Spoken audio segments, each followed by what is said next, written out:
वाहिगुरु जी का खालसा वाहिगुरु जी की फतेह। वाहिगुरु जी का खालसा वाहिगुरु जी की फतेह।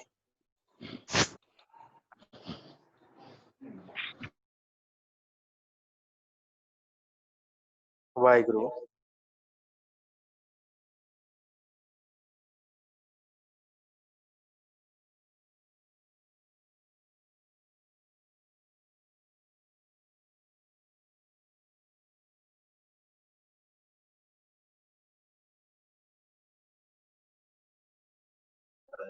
वाहिगुरु आदि आवाज घटा दे। वाहिगुरु जी का खालसा वाहिगुरु जी की फतेह। साध संगत जी, आप जी जुड़ चुके हो सिख रहत मर्यादा दी जो आप क्लास हर रोज लाने उस क्लास दे विच आप जी जुड़ चुके हो। आप जी का बहुत बहुत धन्यवाद। 1-2 मिनट तक संगत सारी जुड़ जाए। फिर आप जो कल का टॉपिक विचारिया सी सधारण पाठ की मर्यादा है। ਅੱਜ ਅਸੀਂ ਅਖੰਡ ਪਾਠ ਸਾਹਿਬ ਦੀ ਮਰਿਆਦਾ ਤੇ ਪਾਠ ਆਰੰਭ ਕਰਨ ਦੀ ਕੀ ਵਿਧੀ ਹੁੰਦੀ ਆ ਉਹ ਅਸੀਂ ਵਿਚਾਰਨੀ ਹੈ। ਸੋ 1-2 ਮਿੰਟ ਤੱਕ ਆਪਾਂ ਇਹ ਕਲਾਸ ਦੀ ਜਿਹੜੀ ਆਰੰਭਤਾ ਕਰਦੇ ਆ ਕਿਉਂਕਿ ਸੰਗਤ ਸਾਰੀ ਜੁੜ ਜਾਵੇ।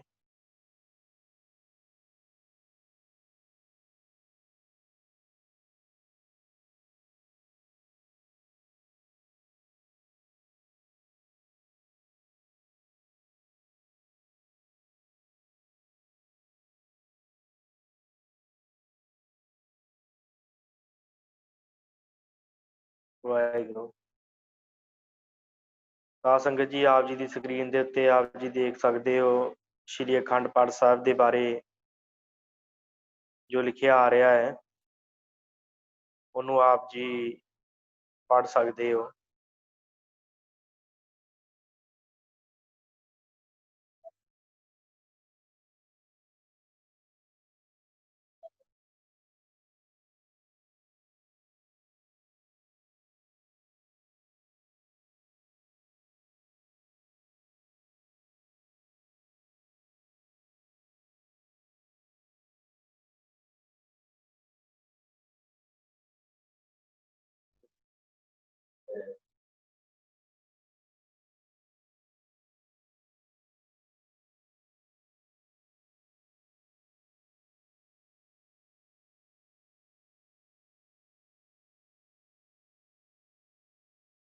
ਵਾਹਿਗੁਰੂ ਵਾਹਿਗੁਰੂ ਜੀ ਕਾ ਖਾਲਸਾ ਵਾਹਿਗੁਰੂ ਜੀ ਕੀ ਫਤਿਹ। ਸਮੁੱਚੀ ਸਾਧ ਸੰਗਤ ਨੂੰ ਬੇਨਤੀ ਹੈ ਕਿ ਆਪਾਂ ਜੋ ਕੱਲ ਦੀ ਕਲਾਸ ਦੇ ਵਿੱਚ ਵਿਚਾਰਿਆ ਸੀ ਕਿ ਸਧਾਰਨ ਪਾਠ ਦੀ ਕੀ ਮਰਿਆਦਾ ਹੈ, ਜਿਹਦੇ ਵਿੱਚ ਆਪਾਂ ਇਹ ਕੀਤਾ ਸੀ ਕਿ ਹਰ ਗੁਰਸਿੱਖ ਨੂੰ ਬੱਚੀ ਹੈ, ਬੱਚਾ ਹੈ, ਬਜ਼ੁਰਗ ਹੈ, ਸਿੰਘ ਹੈ, ਸਿੰਘਣੀ ਹੈ, ਹਰ ਕਿਸੇ ਨੂੰ ਆਪਣਾ ਇੱਕ ਸਹਿਜ ਪਾਠ ਜੋ ਹੈ ਉਹ ਆਰੰਭ ਕਰਨਾ ਚਾਹੀਦਾ। ਤੇ ਸਹਿਜ ਪਾਠ ਆਰੰਭ ਕਰਕੇ ਤੇ ਉਹਦਾ ਜਿਹੜਾ ਭੋਗ ਹੈ ਉਹ ਮਹੀਨੇ ਦੇ ਵਿੱਚ ਜਾਂ 2 ਮਹੀਨਿਆਂ ਦੇ ਵਿੱਚ ਜਾਂ ਜਿੰਨਾ ਵੀ ਸਮਾਂ ਲੱਗੇ ਉਸ ਸਮੇਂ ਦੇ ਵਿੱਚ ਉਹਦਾ ਭੋਗ ਪਾ ਦੇਣਾ ਚਾਹੀਦਾ ਹੈ। ਇਹ ਮਰਿਆਦਾ ਜਿਹੜੀ ਆਪਾਂ ਕੱਲ ਵਿਚਾਰੀ ਸੀ। ਉਸ ਤੋਂ ਉਪਰੰਤ ਆਪ ਜੀ ਆਪਣੀ ਸਕਰੀਨ ਤੇ ਦੇਖ ਸਕਦੇ ਹੋ ਅਖੰਡ ਪਾਠ ਸਾਹਿਬ ਦੀ ਕੀ ਮਰਿਆਦਾ ਹੈ। ਉਹ ਆਪਾਂ ਜਿਹੜਾ ਹੈ ਉਸ ਮਰਿਆਦਾ ਨੂੰ ਵਿਚਾਰਨਾ ਹੈ। ਸਭ ਤੋਂ ਪਹਿਲਾ ਊੜਾ ਨੰਬਰ, ਅਖੰਡ ਪਾਠ ਕਿਸੇ ਭੀੜ ਜਾਂ ਉਤਸ਼ਾਹ ਵੇਲੇ ਕੀਤਾ ਜਾਂਦਾ ਹੈ। ਜ਼ਿਆਦਾਤਰ ਤੇ ਪਹਿਲੋਂ ਇਹੀ ਵਿਧੀ ਹੈ ਕਿ ਅਸੀਂ ਆਪਣਾ ਇੱਕ ਸਹਿਜ ਪਾਠ ਜਿਹੜਾ ਹੈ ਉਹ ਰੱਖਿਆ ਹੋਵੇ। ਪਰ ਜੇ ਕਿਤੇ ਆਪਾਂ ਨੂੰ ਜ਼ਿਆਦਾ ਹੀ ਜ਼ਰੂਰੀ ਹੈ, ਭਾਵ ਕਿ ਸਾਡਾ ਸਮਾਂ ਨਹੀਂ ਲੱਗਦਾ ਤੇ ਅਸੀਂ ਕਿਸੇ ਉਤਸ਼ਾਹ ਵੇਲੇ, ਕਿਸੇ ਭੀੜ ਵੇਲੇ ਜਲਦੀ ਪਾਠ ਕਰਾਉਣਾ ਹੈ, ਉਸ ਸਮੇਂ ਫਿਰ ਅਸੀਂ ਇੱਕ ਅਖੰਡ ਪਾਠ ਜਿਹੜਾ ਉਹ ਆਰੰਭ ਕਰ ਸਕਦੇ ਹਾਂ। ਇਹ ਤਕਰੀਬਨ 48 ਘੰਟੇ 'ਚ ਸੰਪੂਰਨ ਕੀਤਾ ਜਾਂਦਾ ਹੈ। 48 ਘੰਟਿਆਂ ਦਾ ਸਮਾਂ ਇਸ ਅਖੰਡ ਪਾਠ ਦੇ ਲਈ ਜਿਹੜਾ ਨਿਯਤ ਕੀਤਾ ਗਿਆ ਹੈ। 48 ਘੰਟੇ ਦੇ ਵਿੱਚ ਕਰੀਬ ਜਿਹੜਾ ਭੋਗ ਪੈ ਜਾਂਦਾ ਹੈ। ਜੇਕਰ ਪਾਠੀ ਸਿੰਘ ਜਾਂ ਬਾਣੀ ਪੜ੍ਹਨ ਵਾਲੇ ਜਿਹੜੇ ਵੀ ਸਿੰਘ ਹਨ, ਜੇ ਉਹ ਚੰਗੇ ਪਾਠੀ ਹਨ ਤੇ ਇਹ 48 ਘੰਟਿਆਂ ਦੇ ਵਿੱਚ ਸੰਪੂਰਨ ਹੋ ਜਾਂਦਾ। ਇਸ ਵਿੱਚ ਪਾਠ ਲਗਾਤਾਰ ਬਿਨਾਂ ਰੋਕਦੇ ਕੀਤਾ ਜਾਂਦਾ ਹੈ। ਬਿਨਾਂ ਰੁਕਿਆਂ ਇੱਕ ਪਾਠੀ ਸਿੰਘ 2 ਘੰਟੇ ਦੀ ਡਿਊਟੀ ਜਾਂ 2.5 ਘੰਟੇ ਦੀ ਡਿਊਟੀ ਜਾਂ ਜਿਵੇਂ ਉਹਨਾਂ ਦੀ ਆਪਣੀ ਇੱਛਾ ਹੁੰਦੀ ਹੈ, ਉਸ ਹਿਸਾਬ ਦੇ ਨਾਲ ਡਿਊਟੀ ਲਗਾ ਕੇ ਤੇ ਨਿਰੰਤਰ ਹੀ ਇਹ ਪਾਠ ਚੱਲਦਾ ਹੈ। ਤੇ ਇਹਦੇ ਵਿੱਚ ਜਿਹੜਾ ਹੈ ਬਿਨਾਂ ਰੋਕ ਤੋਂ ਪਾਠ ਨੂੰ ਜਿਹੜਾ ਕੀਤਾ ਜਾਂਦਾ ਹੈ। ਪਾਠ ਸਾਫ਼ ਤੇ ਸ਼ੁੱਧ ਹੋਵੇ। ਜਿਹੜਾ ਪਾਠੀ ਪਾਠ ਕਰਨ ਵਾਲਾ ਉਹ ਪਾਠ ਨੂੰ ਸ਼ੁੱਧ ਤੇ ਸਾਫ਼ ਪੜ੍ਹੇ, ਮਤਲਬ ਸੁਣਨ ਵਾਲੇ ਦੇ ਜਿਹੜਾ ਆ ਉਹਨੂੰ ਕਿਸੇ ਤਰ੍ਹਾਂ ਦੀ ਕੋਈ ਦਿੱਕਤ ਨਾ ਆਵੇ। ਸੁਣਨ ਵਾਲੇ ਨੂੰ ਬਹੁਤ ਤੇਜ਼ ਪੜ੍ਹਨਾ, ਜਿਸ ਤੋਂ ਸੁਣਨ ਵਾਲਾ ਕੁਝ ਸਮਝ ਨਾ ਸਕੇ, ਗੁਰਬਾਣੀ ਦੀ ਨਿਰਾਦਰੀ ਹੈ। ਜਿਹੜਾ ਚੰਗਾ ਪਾਠੀ ਹੁੰਦਾ ਹੈ, ਜਿਹਨੇ ਗੁਰਬਾਣੀ ਦੀ ਸੰਥਿਆ ਲਈ ਹੁੰਦੀ ਹੈ, ਸਹਿਜ ਪਾਠ ਕੀਤੇ ਹੁੰਦੇ ਆ, ਜਾਂ ਜਿਹੜਾ ਵੀ ਕੋਈ ਗੁਰਮੁਖ ਪਿਆਰਾ ਬਾਣੀ ਪੜ੍ਹਨ ਵਾਲਾ ਹੁੰਦਾ ਹੈ, ਉਹਦੇ ਲਈ ਅਖੰਡ ਪਾਠ ਸਾਹਿਬ ਕਰਨਾ ਬਹੁਤਾ ਔਖਾ ਨਹੀਂ ਹੁੰਦਾ, ਕਿਉਂਕਿ ਉਹ ਆਪਣੇ ਮਿੱਥੇ 2 ਘੰਟਿਆਂ ਦੇ ਅੰਦਰ ਜਿੰਨਾ ਪਾਠ ਜ਼ਰੂਰੀ ਹੁੰਦਾ ਹੈ ਉਹਨਾਂ ਉਹ ਬੜੇ ਆਰਾਮ ਦੇ ਨਾਲ ਕਰ ਜਾਂਦਾ ਹੈ।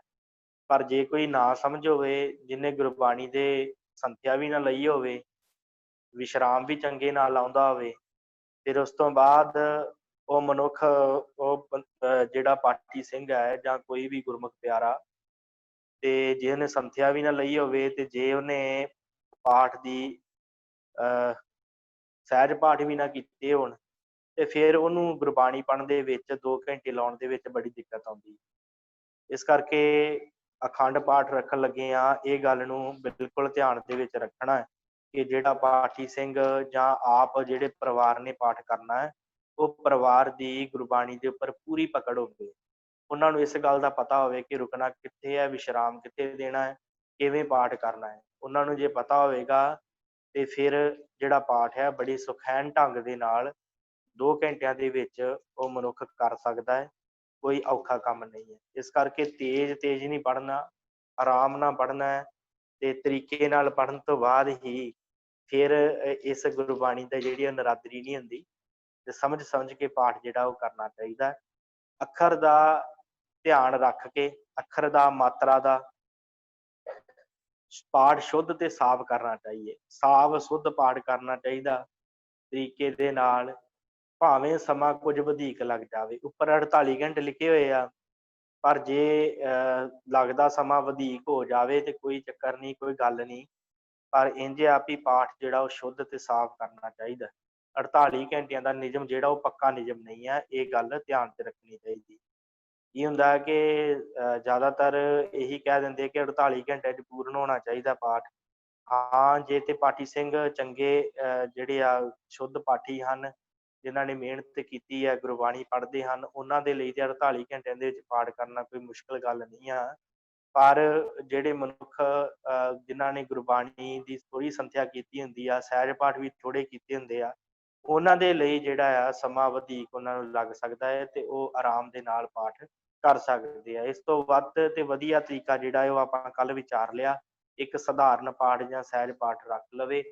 ਤੇ ਜੇ ਆਪਾਂ ਨੂੰ ਘਰ ਦੇ ਵਿੱਚ ਕੋਈ ਖੁਸ਼ੀ ਆ, ਕੋਈ ਵੀ ਕਿਸੇ ਤਰ੍ਹਾਂ ਦੀ ਆਪਾਂ ਚਾਹੁੰਦੇ ਹਾਂ, ਖੁਸ਼ੀ ਹੈ, ਕੋਈ ਗਮੀ ਹੈ, ਤੇ ਅਸੀਂ ਪਾਠ ਕਰਨਾ ਚਾਹੁੰਦੇ ਹਾਂ, ਤੇ ਉਹ ਸਾਨੂੰ ਜੇ ਤੇ ਸਾਡੇ ਕੋਲ ਖੁੱਲ੍ਹਾ ਟਾਈਮ ਹੈ ਤੇ ਅਸੀਂ ਉਹ ਘਰ ਦੇ ਵਿੱਚ ਇੱਕ ਸਹਿਜ ਪਾਠ 1 ਹਫ਼ਤੇ ਦਾ ਜਾਂ 15 ਦਿਨਾਂ ਦਾ ਜਾਂ 1 ਮਹੀਨੇ ਦਾ ਜਿਹੜਾ ਉਹ ਰੱਖ ਕੇ ਗੁਰੂ ਗ੍ਰੰਥ ਸਾਹਿਬ ਦਾ ਸਰੂਪ ਗੁਰਦੁਆਰਾ ਸਾਹਿਬ ਤੋਂ ਲਿਆ ਕੇ ਤੇ ਆਪ ਪਰਿਵਾਰ ਦੇ ਨਾਲ ਬੈਠ ਕੇ ਉਹ ਪਾਠ ਜਿਹੜਾ ਕਰ ਸਕਦੇ ਹਾਂ। ਪਰ ਜੇ ਸਾਡੇ ਕੋਲ ਸਮਾਂ ਨਹੀਂ ਹੈ ਤੇ ਫਿਰ ਅਸੀਂ ਜਿਹੜਾ ਇਹ ਅਖੰਡ ਪਾਠ ਕਰ ਸਕਦੇ ਹਾਂ। ਉਸ ਤੋਂ ਅੱਗੇ ਆ ਜਾਓ ਜੀ, ਨੰਬਰ ਐੜਾ।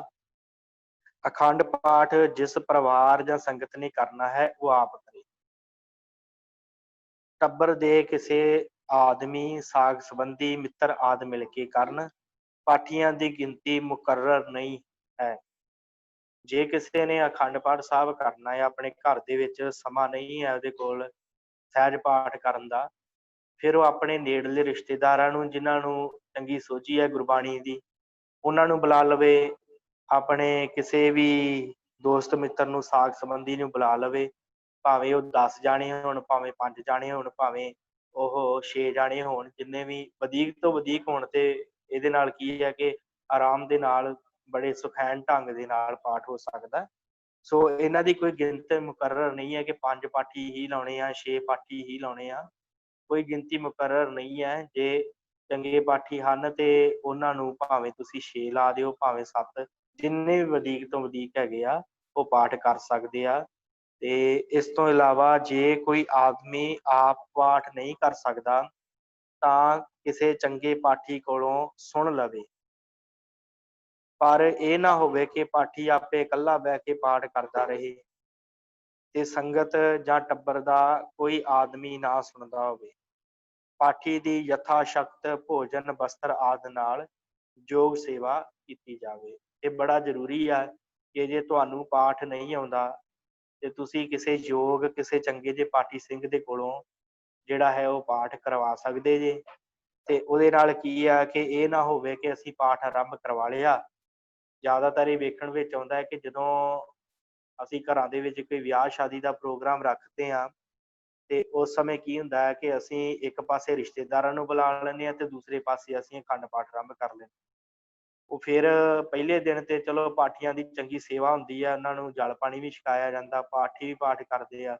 ਫਿਰ ਦੂਸਰੇ ਦਿਨ ਮੱਧ ਵਾਲੇ ਦਿਨ ਜਿਹੜਾ ਹੈ ਉਹ ਪਰਿਵਾਰ ਦੇ ਰਿਸ਼ਤੇਦਾਰ ਆਉਣੇ ਸ਼ੁਰੂ ਹੋ ਜਾਂਦੇ ਆ ਤੇ ਫਿਰ ਉਹਦੇ ਨਾਲ ਕੀ ਹੁੰਦਾ ਹੈ ਕਿ ਇੱਕ ਪਾਸੇ ਤੇ ਚੀਕ ਚਿਹਾੜਾ ਵੀ ਬੜਾ ਪਿਆ ਹੁੰਦਾ ਕਿਉਂਕਿ ਟੱਬਰ ਇਕੱਠੇ ਹੁੰਦੇ ਆ। ਫਿਰ ਦੂਸਰਾ ਜਿਹੜਾ ਹੈ ਉਹ ਗੁਰੂ ਸਾਹਿਬ ਦੀ ਬੇਅਦਬੀ ਹੁੰਦੀ ਹੈ, ਪਰਿਵਾਰ ਸਾਰਾ ਰਿਸ਼ਤੇਦਾਰਾਂ ਨਾਲ ਗੱਲੀ ਲੱਗਾ ਹੁੰਦਾ ਹੈ ਤੇ ਅੰਦਰ ਪਾਠੀ ਸਿੰਘ ਇਕੱਲਾ ਹੀ ਪਾਠ ਕਰਨ ਦਿਆ ਹੁੰਦਾ, ਲਾਗੇ ਪ੍ਰਸ਼ਾਦ ਵਰਤਾਉਣ ਵਾਲਾ ਵੀ ਕੋਈ ਨਹੀਂ ਬੈਠਾ ਹੁੰਦਾ। ਇਸ ਕਰਕੇ ਇਹ ਗੱਲ ਧਿਆਨ 'ਚ ਰੱਖਣ ਯੋਗ ਹੈ ਕਿ ਜੇ ਤੁਸੀਂ ਆਪਣੇ ਘਰ ਦੇ ਵਿੱਚ ਸ੍ਰੀ ਅਖੰਡ ਪਾਠ ਸਾਹਿਬ ਆਰੰਭ ਕਰਵਾਉਣਾ ਹੈ, ਜੇ ਤੁਹਾਡੇ ਵਿਆਹ ਦੀ ਤਰੀਕ ਜੋ ਨਿਰਧਾਰਿਤ ਕੀਤੀ ਹੈ ਉਸ ਤੋਂ ਤੁਸੀਂ 3 ਜਾਂ 4 ਦਿਨ ਪਹਿਲਾਂ ਗੁਰੂ ਗ੍ਰੰਥ ਸਾਹਿਬ ਦਾ ਸਰੂਪ ਲਿਆ ਕੇ ਤੇ ਉਹਦੇ ਤੋਂ ਤੁਸੀਂ ਅਖੰਡ ਪਾਠ ਆਰੰਭ ਕਰਕੇ ਪਹਿਲੋਂ ਹੀ ਪਰਿਵਾਰਾਂ ਦੇ ਜਾਂ ਰਿਸ਼ਤੇਦਾਰਾਂ ਦੇ ਇਕੱਠਾ ਹੋਣ ਤੋਂ ਪਹਿਲੋਂ ਹੀ ਭੋਗ ਪਾ ਕੇ ਚੰਗੀ ਤਰ੍ਹਾਂ ਆਰਾਮ ਦੇ ਨਾਲ ਗੁਰੂ ਸਾਹਿਬ ਦੀ ਹਜ਼ੂਰੀ 'ਚ ਬਹਿ ਕੇ ਗੁਰਬਾਣੀ ਸੁਣ ਕੇ, ਤਾਂ ਕਿ ਗੁਰੂ ਸਾਹਿਬ ਦਾ ਨਿਰਾਦਰ ਵੀ ਨਾ ਹੋਵੇ, ਗੁਰਬਾਣੀ ਦਾ ਨਿਰਾਦਰ ਵੀ ਨਾ ਹੋਵੇ ਤੇ ਜਿਹੜੇ ਪਾਠੀ ਸਿੰਘ ਆਏ ਉਹਨਾਂ ਦੀ ਵੀ ਟਹਿਲ ਸੇਵਾ ਜਿਹੜੀ ਉਹ ਚੰਗੀ ਤਰ੍ਹਾਂ ਹੋ ਸਕੇ। ਇਹ ਕਾਰਜ ਜਿਹੜਾ ਆਪਾਂ ਕਰ ਸਕਦੇ ਹਾਂ। ਤੇ ਪਰ ਆਪਾਂ ਜਦੋਂ ਸਾਡਾ ਕੋਈ ਘਰ ਦੇ ਵਿੱਚ ਕੋਈ ਪ੍ਰੋਗਰਾਮ ਹੁੰਦਾ ਹੈ ਤੇ ਆਪਾਂ ਉਸੇ ਵੇਲੇ ਹੀ ਉਹ ਅਖੰਡ ਪਾਠ ਰੱਖ ਲੈਂਦੇ ਹਾਂ ਤੇ ਇਹਦੇ ਨਾਲ ਜਿਹੜੀ ਆ ਬੇਅਦਬੀ ਹੋਣ ਦਾ ਜਿਹੜਾ ਡਰ ਰਹਿੰਦਾ ਹੈ। ਇਸ ਗੱਲ ਨੂੰ ਧਿਆਨ ਵਿੱਚ ਰੱਖਣਾ ਚਾਹੀਦਾ ਹੈ। ਫਿਰ ਉਸ ਤੋਂ ਬਾਅਦ ਜਿਹੜਾ ਪਾਠੀ ਸਿੰਘ ਤੁਹਾਨੂੰ ਪਾਠ ਸੁਣਾ ਰਿਹਾ ਹੈ ਉਹਦੀ ਯਥਾ ਸ਼ਕਤ ਭਾਵ ਜਿੰਨੀ ਤੁਹਾਡੀ ਬਣਦੀ ਹੈ ਵੱਧ ਤੋਂ ਵੱਧ ਆਪ ਜੀ ਨੇ ਉਹਦੀ ਯਥਾ ਸ਼ਕਤ ਪੈਸੇ ਦੇ ਨਾਲ, ਭੋਜਨ ਦੇ ਨਾਲ, ਬਸਤਰ ਦੇ ਨਾਲ ਜੋ ਵੀ ਸੇਵਾ ਕਰਨੀ ਸਾਡਾ ਕਰਮ ਬਣਦਾ। ਕਿਉਂਕਿ ਗੁਰਬਾਣੀ ਦਾ ਜਿਹੜਾ ਪਾਠੀ ਹੁੰਦਾ, ਜਿਹਨੇ ਗੁਰਬਾਣੀ ਸੁਣਾਉਣੀ ਹੁੰਦੀ ਹੈ, ਉਹਦੀ ਯਥਾ ਸ਼ਕਤ ਸੇਵਾ ਕਰਨੀ ਸਾਡਾ ਫਰਜ਼ ਬਣਦਾ। ਕਿਉਂਕਿ ਉਹਨੇ ਸਾਨੂੰ ਗੁਰੂ ਦਾ ਬਚਨ ਸੁਣਾਇਆ ਹੁੰਦਾ। ਇਸ ਕਰਕੇ ਉਹਦੀ ਯਥਾ ਸ਼ਕਤ ਜਿੰਨੀ ਵੀ ਵੱਧ ਤੋਂ ਵੱਧ ਹੋ ਸਕੇ ਉਹਦੀ ਸੇਵਾ ਜਿਹੜੀ ਉਹ ਕਰਨੀ ਬਣਦੀ ਹੈ। ਇਹ ਗੱਲ ਸਾਨੂੰ ਧਿਆਨ 'ਚ ਰੱਖਣ ਯੋਗ ਹੈ, ਧਿਆਨ ਦੇਣਾ ਚਾਹੀਦਾ ਇਹਨਾਂ ਗੱਲਾਂ ਵੱਲ। ਨੰਬਰ ਈੜੀ, ਅਖੰਡ ਪਾਠ ਜਾਂ ਹੋਰ ਕਿਸੇ ਤਰ੍ਹਾਂ ਦੇ ਪਾਠ ਵੇਲੇ ਕੁੰਭ, ਜੋਤ, ਨਲਿਏਰ ਆਦਿ ਰੱਖਣਾ ਜਾਂ ਨਾਲ ਜਾਂ ਵਿੱਚ ਕਿਸੇ ਹੋਰ ਬਾਣੀ ਦਾ ਪਾਠ ਜਾਰੀ ਰੱਖਣਾ ਮਨਮਤ ਹੈ। ਹੁਣ ਇਸ ਗੱਲ ਦੇ ਉੱਤੇ ਕਾਫੀ ਜਿਹੜੀਆਂ ਵਿਚਾਰਾਂ ਹੋ ਰਹੀਆਂ, ਵੱਖ-ਵੱਖ ਜਿਹੜੇ ਆ ਆਪਣੇ ਹਿਸਾਬ ਦੇ ਨਾਲ ਜਿਹੜੇ ਸੰਪਰਦਾਵਾਂ ਹਨ ਉਹ ਆਪਣੇ ਤਰੀਕੇ ਨਾਲ ਇਹਨਾਂ ਗੱਲਾਂ ਦਾ ਅਰਥ ਕਰ ਜਾਂਦੇ ਆ ਕਿ ਕੁੰਭ ਕਿਉਂ ਰੱਖਣਾ ਚਾਹੀਦਾ ਹੈ, ਜੋਤ ਕਿਉਂ ਲਾਉਣੀ ਚਾਹੀਦੀ ਹੈ, ਨਾਲੀਏਰ ਕਿਉਂ ਰੱਖਣਾ ਚਾਹੀਦਾ। ਇਹਨਾਂ ਗੱਲਾਂ ਦਾ ਜਿਹੜਾ ਧਿਆਨ ਹੈ ਖਾਸ ਕਰਕੇ ਸਾਨੂੰ ਸਿੱਖ ਰਹਿਤ ਮਰਿਆਦਾ ਨੇ ਗੱਲ ਦੱਸੀ ਹੈ ਕਿ ਅਖੰਡ ਪਾਠ ਜਿਹੜਾ ਆ ਉਹ ਅਸੀਂ ਸਿਰਫ ਗੁਰਬਾਣੀ ਨੂੰ ਸੁਣਨ ਵਾਸਤੇ ਤੇ ਗੁਰਬਾਣੀ ਨੂੰ ਮਨ 'ਚ ਵਸਾਉਣ ਵਾਸਤੇ ਕਰਦੇ ਹਾਂ। ਹਾਂ, ਪੁਰਾਣੇ ਸਮਿਆਂ ਦੇ ਵਿੱਚ ਇਹ ਗੱਲ ਸੀ ਕਿ ਜੋਤ ਲਗਾ ਲਈ ਜਾਂਦੀ ਸੀ ਚਾਨਣ ਵਾਸਤੇ, ਫਿਰ ਉਹਦੇ ਨਾਲ ਹੀ ਜਿਹੜਾ ਹੈ ਕੁੰਭ ਵੀ ਜਲ ਦਾ ਨੇੜੇ ਰੱਖਿਆ ਜਾਂਦਾ ਸੀ ਕਿ ਕਿਤੇ ਲੋੜ ਪੈ ਜਾਵੇ। ਤੇ ਹੁਣ ਕਿਉਂਕਿ ਸਮਾਂ ਐਸਾ ਆ ਗਿਆ ਕਿ ਸਾਨੂੰ ਲਾਈਟ ਦਾ ਪ੍ਰਬੰਧ ਚੰਗਾ ਹੁੰਦਾ ਹੈ ਹਰ ਚੀਜ਼ ਦਾ, ਤੇ ਸੁਗੰਧੀ ਵਾਸਤੇ ਵੀ ਆਪਾਂ ਫਰੈਸ਼ਨਰ ਜਿਹੜੇ ਆ ਉਹ ਅੱਜ ਕੱਲ੍ਹ ਕਾਫੀ ਆ ਗਏ ਆ, ਉਹ ਆਪਾਂ ਛਿੜਕਾ ਲੈਂਦੇ ਹਾਂ ਜਿਸ ਜਗ੍ਹਾ ਦੇ ਉੱਤੇ ਗੁਰੂ ਸਾਹਿਬ ਦਾ ਪ੍ਰਕਾਸ਼ ਕਰਕੇ ਅਖੰਡ ਪਾਠ ਆਰੰਭ ਕਰਨਾ ਹੁੰਦਾ ਹੈ। ਤੇ ਇਸ ਕਰਕੇ ਸਾਨੂੰ ਇਹਨਾਂ ਚੀਜ਼ਾਂ ਦੀ ਕੋਈ ਲੋੜ ਨਹੀਂ ਭਾਸਦੀ ਕਿਉਂਕਿ ਇਹਨਾਂ ਦੇ ਪਿੱਛੇ ਕੋਈ ਸਟੀਕ ਕਾਰਨ ਨਹੀਂ ਹੈ। ਤੁਸੀਂ ਦੇਖੋ ਇਹਦੇ ਵਿੱਚ ਨਾਰੀਅਲ ਦਾ ਕੀ ਕੰਮ ਹੋਏਗਾ ਜਿਹੜਾ ਉੱਥੇ ਰੱਖਣਾ ਹੋਏਗਾ, ਜਾਂ ਉਸ ਕੁੰਭ ਦਾ ਉਸ ਜਲ ਦਾ ਕੀ ਕੰਮ ਹੋਏਗਾ ਜਿਹੜਾ ਉੱਥੇ ਰੱਖਣਾ ਹੋਏਗਾ। ਤੇ ਜੋਤ ਵੀ ਤੁਸੀਂ ਜਿਹੜੀ ਕਹਿੰਦੇ ਹੁੰਦੇ ਸੀ ਜੋਤ ਜਗਾਉਣੀ ਆ, ਉਹੀ ਪਾਠੀ ਸਿੰਘਾਂ ਨੂੰ ਤੁਸੀਂ ਚੰਗਾ ਪ੍ਰਸ਼ਾਦਾ ਛਕਾ ਦਿਓ, ਉਹਦੇ ਵਿੱਚ ਉਹਨਾਂ ਨੂੰ ਘਿਓ ਜਿਹੜਾ ਉਹ ਛਕਾ ਸਕਦੇ ਜੇ। ਤੇ ਜੋਤ ਲਈ ਵੀ ਸਾਨੂੰ ਲੋੜ ਨਹੀਂ, ਕਿਉਂਕਿ ਲਾਈਟ ਦਾ ਪ੍ਰਬੰਧ, ਜੇ ਲਾਈਟ ਬੰਦ ਹੋ ਜੇ ਤੇ ਇਨਵੇਟਰ ਦਾ ਪ੍ਰਬੰਧ ਸਾਡੇ ਕੋਲ ਹੁੰਦਾ ਹੈ। ਇਸ ਕਰਕੇ ਇਹ ਜਿਹੜੀਆਂ ਗੱਲਾਂ ਇਹਨਾਂ ਵੱਲ ਧਿਆਨ ਦੇਣ ਯੋਗ ਹੈ। ਭਾਵੇਂ ਕਿ ਸੰਪਰਦਾਵਾਂ ਇਹਨਾਂ ਗੱਲਾਂ ਨੂੰ ਨਹੀਂ ਮੰਨਦੀਆਂ, ਉਹ ਕਹਿੰਦੇ ਆ ਉਹ ਆਪਣੇ ਹਿਸਾਬ ਦੇ ਨਾਲ ਜਿਹੜਾ ਵੱਖ-ਵੱਖ ਤਰੀਕਿਆਂ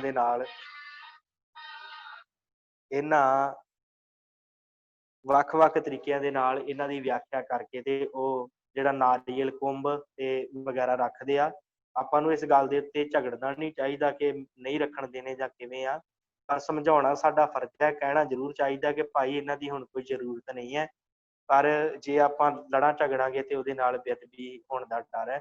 ਜਿਵੇਂ ਕਈ ਘਰਾਂ ਦੇ ਵਿੱਚ ਹੁੰਦਾ ਹੈ ਕਿ ਇੱਕ ਭਰਾ ਟਕਸਾਲੀ ਹੁੰਦਾ ਹੈ ਤੇ ਦੂਸਰਾ ਹੁੰਦਾ ਹੈ, ਮਤਲਬ ਸੰਪਰਦਾਈ ਹੁੰਦਾ ਹੈ, ਤੇ ਕੋਈ ਵੱਖ-ਵੱਖ ਹੁੰਦੇ ਆ ਤੇ ਉਹਦੇ ਨਾਲ ਕੀ ਹੁੰਦਾ ਹੈ ਕਿ ਆਪਸ ਦੇ ਵਿੱਚ ਝਗੜਾ ਹੋ ਜਾਂਦਾ ਕਿ ਮੈਂ ਰੱਖਣਾ ਤੇ ਮੈਂ ਨਹੀਂ ਰੱਖਣਾ।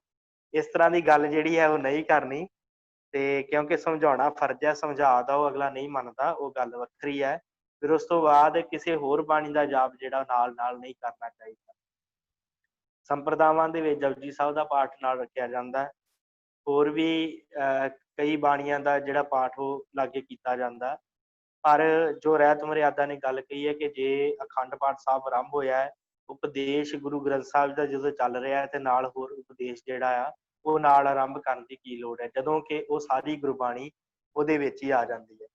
ਇਸ ਕਰਕੇ ਇਹ ਗੱਲ ਜਿਹੜੀ ਹੈ ਧਿਆਨ ਰੱਖਣ ਯੋਗ ਹੈ। ਫਿਰ ਉਸ ਤੋਂ ਬਾਅਦ ਸਧਾਰਨ ਪਾਠ, ਅਖੰਡ ਪਾਠ ਆਰੰਭ ਕਰਨ ਦੀ ਕੀ ਮਰਿਆਦਾ ਹੈ। ਸਧਾਰਨ ਪਾਠ ਦੇ ਆਰੰਭ ਵੇਲੇ ਪ੍ਰਸ਼ਾਦ ਲਿਆ ਕੇ ਆਨੰਦ ਸਾਹਿਬ 6 ਪੌੜੀਆਂ, ਜਿਵੇਂ ਆਪ ਜੀ ਨੂੰ ਕੱਲ ਦੱਸਿਆ ਸੀ, 6 ਪੌੜੀਆਂ ਦਾ ਪਾਠ ਕਰਕੇ ਅਰਦਾਸ ਮਗਰੋਂ ਹੁਕਮ ਲਿਆ ਜਾਵੇ। ਅਰਦਾਸ ਕੀਤੀ ਜਾਵੇ ਕਿ ਇਸ ਮਨੋਰਥ ਦੇ ਲਈ ਅਸੀਂ ਸਹਿਜ ਪਾਠ ਜਾਂ ਅਖੰਡ ਪਾਠ ਆਰੰਭ ਕਰਨ ਲੱਗੇ ਹਾਂ। ਫਿਰ ਉਸ ਤੋਂ ਬਾਅਦ ਹੁਕਮਨਾਮਾ ਜਿਹੜਾ ਆ ਉਹ ਪੜ੍ਹਿਆ ਜਾਵੇ।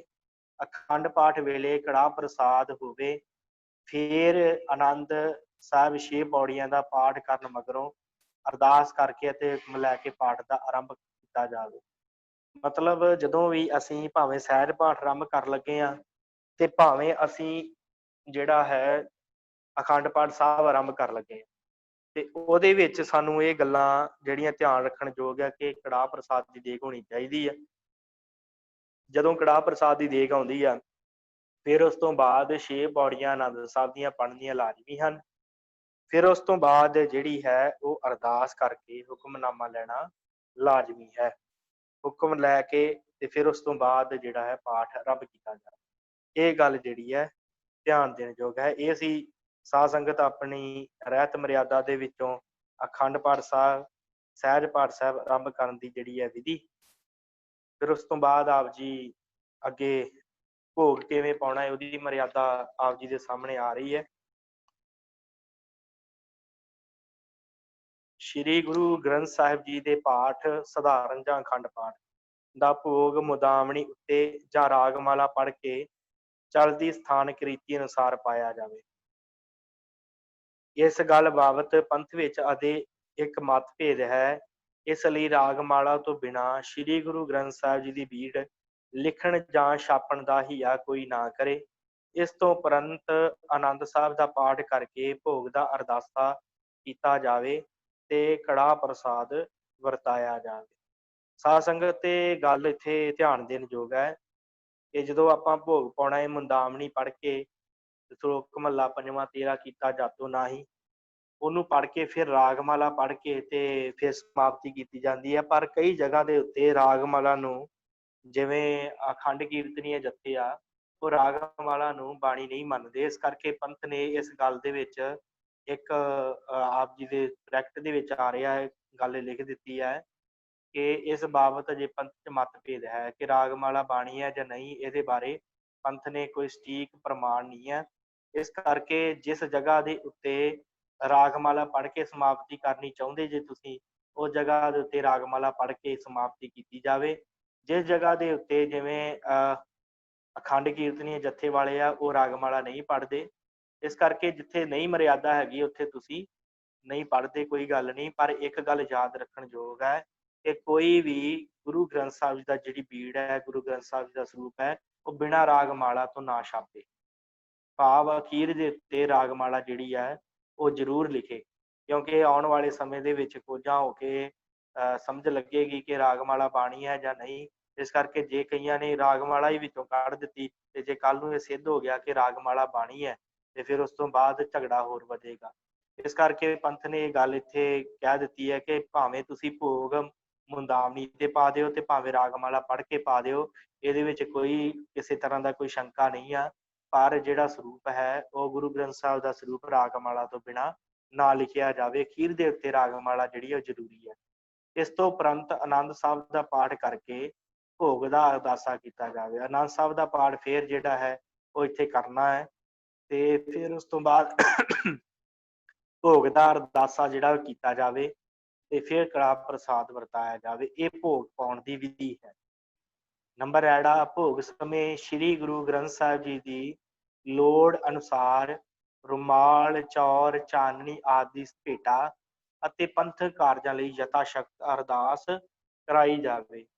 ਜਦੋਂ ਆਪਾਂ ਗੁਰਦੁਆਰਾ ਸਾਹਿਬ ਤੋਂ ਗੁਰੂ ਗ੍ਰੰਥ ਸਾਹਿਬ ਜੀ ਦਾ ਸਰੂਪ ਲੈ ਕੇ ਆਉਂਦੇ ਹਾਂ ਤੇ ਉਸ ਸਮੇਂ ਸਾਨੂੰ ਇਹ ਗੱਲ ਧਿਆਨ 'ਚ ਰੱਖਣ ਯੋਗ ਹੈ ਕਿ ਗੁਰਦੁਆਰੇ ਦੇ ਜਿੰਨੇ ਵੀ ਕਾਰਜ ਸੰਗਤ ਦੀ ਮਾਇਆ ਦੇ ਨਾਲ ਹੀ ਜਿਹੜੇ ਉਹ ਚੱਲਦੇ ਆ। ਇਸ ਕਰਕੇ ਇਹ ਗੱਲ ਯਾਦ ਰੱਖਣ ਯੋਗ ਹੈ ਕਿ ਜਦੋਂ ਅਸੀਂ ਭੋਗ ਪਾਉਣਾ ਹੈ ਉਸ ਤੋਂ ਬਾਅਦ ਕੀ ਹੈ ਕਿ ਅਸੀਂ ਭੋਗ ਪਾਉਣ ਉਪਰੰਤ ਜਿੰਨੀ ਵੀ ਆਪਣੇ ਕੋਲ ਯਥਾਸ਼ਕਤ ਭੇਟਾ ਆਪਾਂ ਦੇ ਸਕਦੇ ਹਾਂ ਗੁਰਦੁਆਰਾ ਸਾਹਿਬ ਜਮ੍ਹਾਂ ਕਰਵਾਉਣੀ ਚਾਹੀਦੀ ਹੈ, ਲੰਗਰਾਂ ਵਾਸਤੇ ਜਾਂ ਗੁਰਦੁਆਰਾ ਸਾਹਿਬ ਦੀ ਇਮਾਰਤ ਵਾਸਤੇ। ਤੇ ਜਾਂ ਇਸ ਤੋਂ ਇਲਾਵਾ ਜੇ ਗੁਰਦੁਆਰਾ ਸਾਹਿਬ ਕਿਸੇ ਚਾਦਰ ਦੀ ਲੋੜ ਹੈ, ਤੁਸੀਂ ਚਾਦਰ ਵੀ ਚੜਾ ਸਕਦੇ ਹੋ, ਚਾਨਣੀ ਸਾਹਿਬ ਵੀ ਦੇ ਸਕਦੇ ਹੋ। ਫਿਰ ਉਸ ਤੋਂ ਬਾਅਦ ਰੁਮਾਲ ਤੇ ਜਾਂ ਚੌਰ ਸਾਹਿਬ ਜਿੰਨੀ ਵੀ ਆਪ ਜੀ ਦੀ ਇੱਛਾ ਹੈ। ਇਹ ਗੱਲ ਯਾਦ ਰੱਖਿਓ ਕਿ ਜੇ ਅਸੀਂ ਗੁਰਦੁਆਰਾ ਸਾਹਿਬ ਜੇ ਚਾਦਰ ਦੀ ਲੋੜ ਹੈ ਤਾਂ ਚਾਦਰ ਦਿੱਤੀ ਜਾਵੇ। ਇਹ ਨਾ ਹੋਵੇ ਕਿ ਗੁਰਦੁਆਰੇ ਪਹਿਲੋਂ ਹੀ ਚਾਦਰਾਂ ਬਣੀਆਂ ਹੋਣ ਤੇ ਅਸੀਂ ਇੱਕ ਹੋਰ ਦੇ ਦਈਏ। ਇਹ ਗੱਲ ਦਾ ਧਿਆਨ ਰੱਖਣਾ ਕਿ ਜੇ ਚੌਰ ਸਾਹਿਬ ਨਹੀਂ ਹੈ ਤੇ ਫਿਰ ਚੌਰ ਸਾਹਿਬ ਲਿਆ ਕੇ ਦਿੱਤਾ ਜਾਵੇ। ਤੇ ਜੇ ਚੌਰ ਸਾਹਿਬ ਪਹਿਲੋਂ ਹੀ ਬਹੁਤ ਹਨ, ਰੱਖਣ ਨੂੰ ਜਗ੍ਹਾ ਨਹੀਂ ਤੇ ਅਸੀਂ ਵੀ ਚੌਰ ਸਾਹਿਬ ਲਿਆ ਦਿੱਤਾ, ਉਹਦਾ ਕੋਈ ਫਾਇਦਾ ਨਹੀਂ। ਇਸ ਤੋਂ ਇਲਾਵਾ ਤੁਸੀਂ ਹੋਰ ਉਸ ਜਗ੍ਹਾ ਦੇ ਉੱਤੇ ਦੇਖ ਸਕਦੇ ਹੋ, ਜਿਵੇਂ ਸੱਚਖੰਡ ਸਾਹਿਬ ਦੇ ਵਿੱਚ ਕੋਈ ਚੀਜ਼ ਦੀ ਜ਼ਰੂਰਤ ਹੈ ਉਹ ਲਿਆ ਕੇ ਦੇ ਦਿੱਤੀ ਜਾਵੇ, ਜਾਂ ਗੁਰਦੁਆਰਾ ਸਾਹਿਬ 'ਚ ਹੋਰ ਕਿਸੇ ਚੀਜ਼ ਦੀ ਜ਼ਰੂਰਤ ਹੈ ਉਹ ਲਿਆ ਕੇ ਦੇ ਦਿੱਤੀ ਜਾਵੇ। ਮਤਲਬ ਜਿਸ ਚੀਜ਼ ਦੀ ਜ਼ਰੂਰਤ ਹੈ ਗੁਰਦੁਆਰਾ ਸਾਹਿਬ ਵਿਖੇ ਉਸ ਚੀਜ਼ ਨੂੰ ਭੇਟਾ ਕੀਤਾ ਜਾਵੇ। ਤੇ ਜਾਂ ਤੁਸੀਂ ਮਾਇਆ ਦੇ ਨਾਲ ਯਥਾਸ਼ਕਤ ਜਿਹੜੀ ਹੈ ਮਾਇਆ ਵੀ ਭੇਟ ਅਰਦਾਸ ਜਿਹੜੀ ਕਰਵਾ ਸਕਦੇ। ਇਹ ਜਿਹੜੀ ਹੈ ਅਖੰਡ ਪਾਠ ਸਾਹਿਬ ਦੀ ਭੋਗ ਪਾਉਣ ਦੀ ਵਿਧੀ ਹੈ। ਭੋਗ ਤੋਂ ਉਪਰੰਤ ਇਹ ਆਪਾਂ ਜਿਹੜੀ ਸਮੁੱਚੀ ਮਰਿਆਦਾ ਆਪਾਂ ਵਿਚਾਰੀ। ਇਸ ਤੋਂ ਬਾਅਦ ਅੱਗੇ ਆਪਾਂ ਵਿਚਾਰਨਾ ਹੈ ਕੜਾਹ ਪ੍ਰਸਾਦ। ਵਾਹਿਗੁਰੂ।